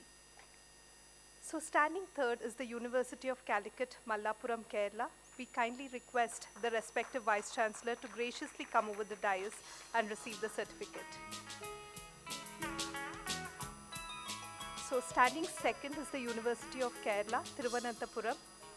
I request the respective Vice Chancellor to come over the dais. We are delighted to announce that the first prize is awarded to the Gandhi Gram Rural Institute, deemed to be University, Tamil Nadu.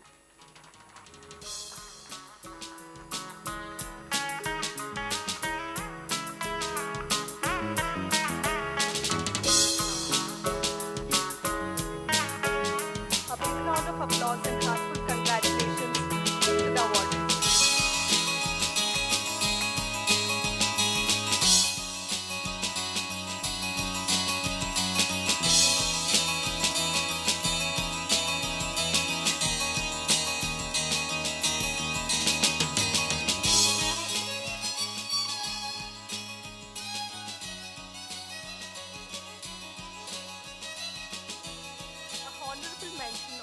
Universities whose posters were also equally commendable, as mentioned by the honorable jury members. So the universities include Sri Balaji Vidyapeeth, Puducherry, University of Agricultural Sciences, Raichur, Kuvempu University, Shivamogga, Presidency University, Bangalore. Congratulations to the 4 universities for their excellent efforts. So moving on, gratitude gives meaning to every successful endeavor. We now invite Dr. Vijendra Kumar, Head, Meetings Division, Association of Indian Universities, to propose the vote of thanks.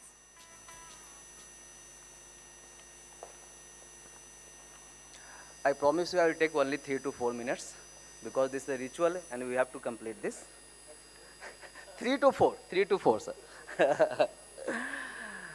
The esteemed distinguished guest on the dais, our guest of honor guest, Professor S. R. Niranjana, sir, Vice Chairman, Karnataka State Higher Education Council, Professor Ganesh Kannivaran, sir, Director NAC, Dr. Mrs. Pankaj Mitra, Secretary General AIU, our Registrar of the Hostel, Mr. Sri Ashok Kumar, all the esteemed Vice Chancellors of South Zone, and my dear colleagues and friends. It gives me immense pleasure to propose the vote of thanks for the South Zone Vice Chancellors meet on the theme promoting entrepreneurship and a startup in higher education institutions.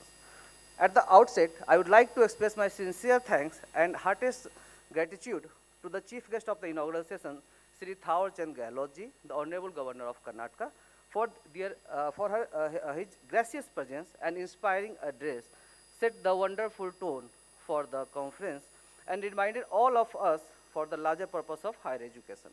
I would like to thank Professor Binay Kumar Pathak, President AIU, for her consistent guidance, and Dr. Mrs. Pankaj Mittal ma'am for her vision, encouragement, and continuous support in making this meet a success. Thank you, ma'am, for your visionary leadership and enduring support.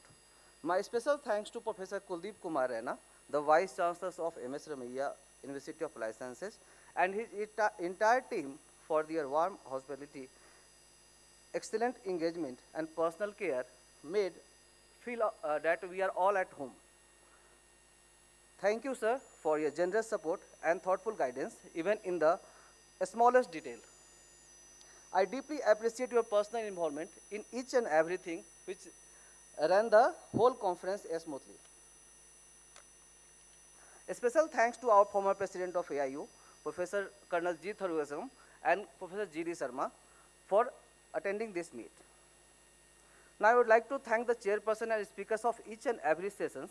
For technical session 1, I would like to thank Colonel G. Tharugasam, former president and provost Met University, Professor P.L. Dharma, VC Mangalore University, Dr. Tessie Thomas, VC Nurul Islam, Center for Higher Education, and Professor Mutha Mujinho, VC SRM University, Chennai, for their thoughtful discussion and nurturing entrepreneurship thinking among the students. For technical sessions 2, my special thanks to Professor M. Krishnan, Vice Chancellor of Central University of Tamil Nadu, Professor B.S. Satyanarayana, VC Dayanand Sagar University, Dr. M. Kala, VC Mother Teresa University, and Professor Geeta Lakshmi, VC MGR Educational Institute, Chennai, for their practical, forward-looking, and prospective incubations and innovations.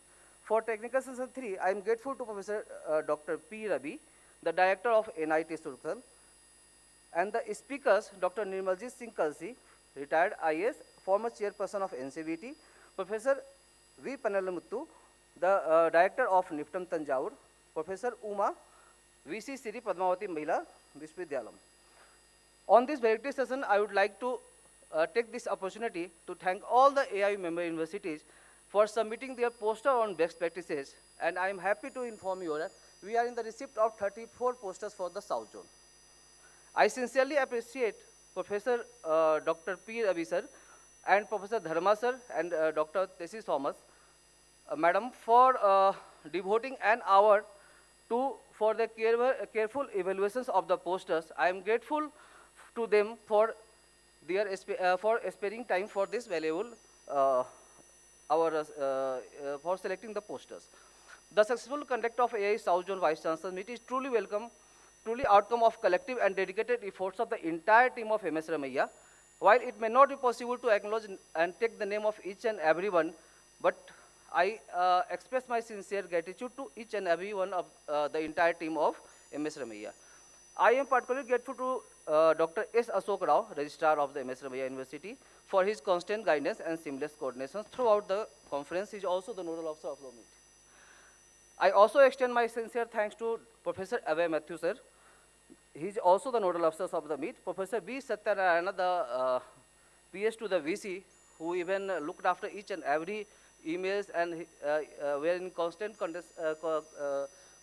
coordination since last 2 months. My special thanks to Dr. Ankita Sharma and Mr. Rajesh, who handled the transportations and accommodations team of MS Ramaiah. My special thanks to all the IT teams, Master of Ceremonies, rapporteurs, professional handling for handling each and every session in an efficient manner. Let us have this meet a grand success, and I would like to thank my entire team of AIU who is working behind the scene, especially my own team of social media, Ambika Monga and Sakti Khatri, and Mr. Sivam Dikshit, who is looking after the IT team there. Once again, I sincerely thank you, each and everyone who contributed, both visibly and behind the scene, for making this conference a grand success. As we conclude, I am confident that this idea and connections formed during the meet will lead to meaningful initiative in our institutions. Once again, thank you all for your kind presence. Hope to see you all on the annual general meeting of the AIU in the April 2026. Jai Hind, Jai Bharat. Thank you all. Thank you, sir, for acknowledging the efforts, presence, and contributions of all who made this meet a memorable and meaningful success. As we formally conclude this valedictory session, may I request everyone to kindly rise for the national anthem.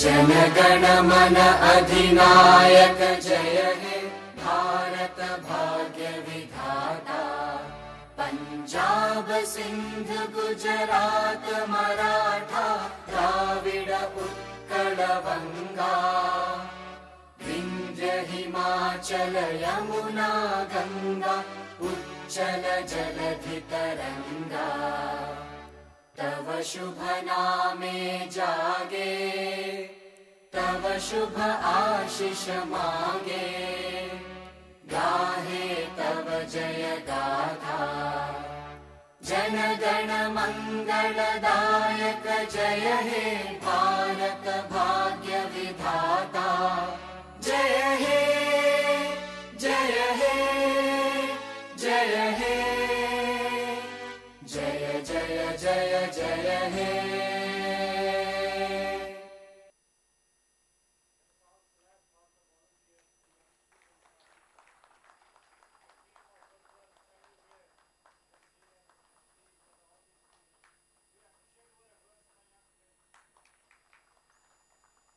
Thank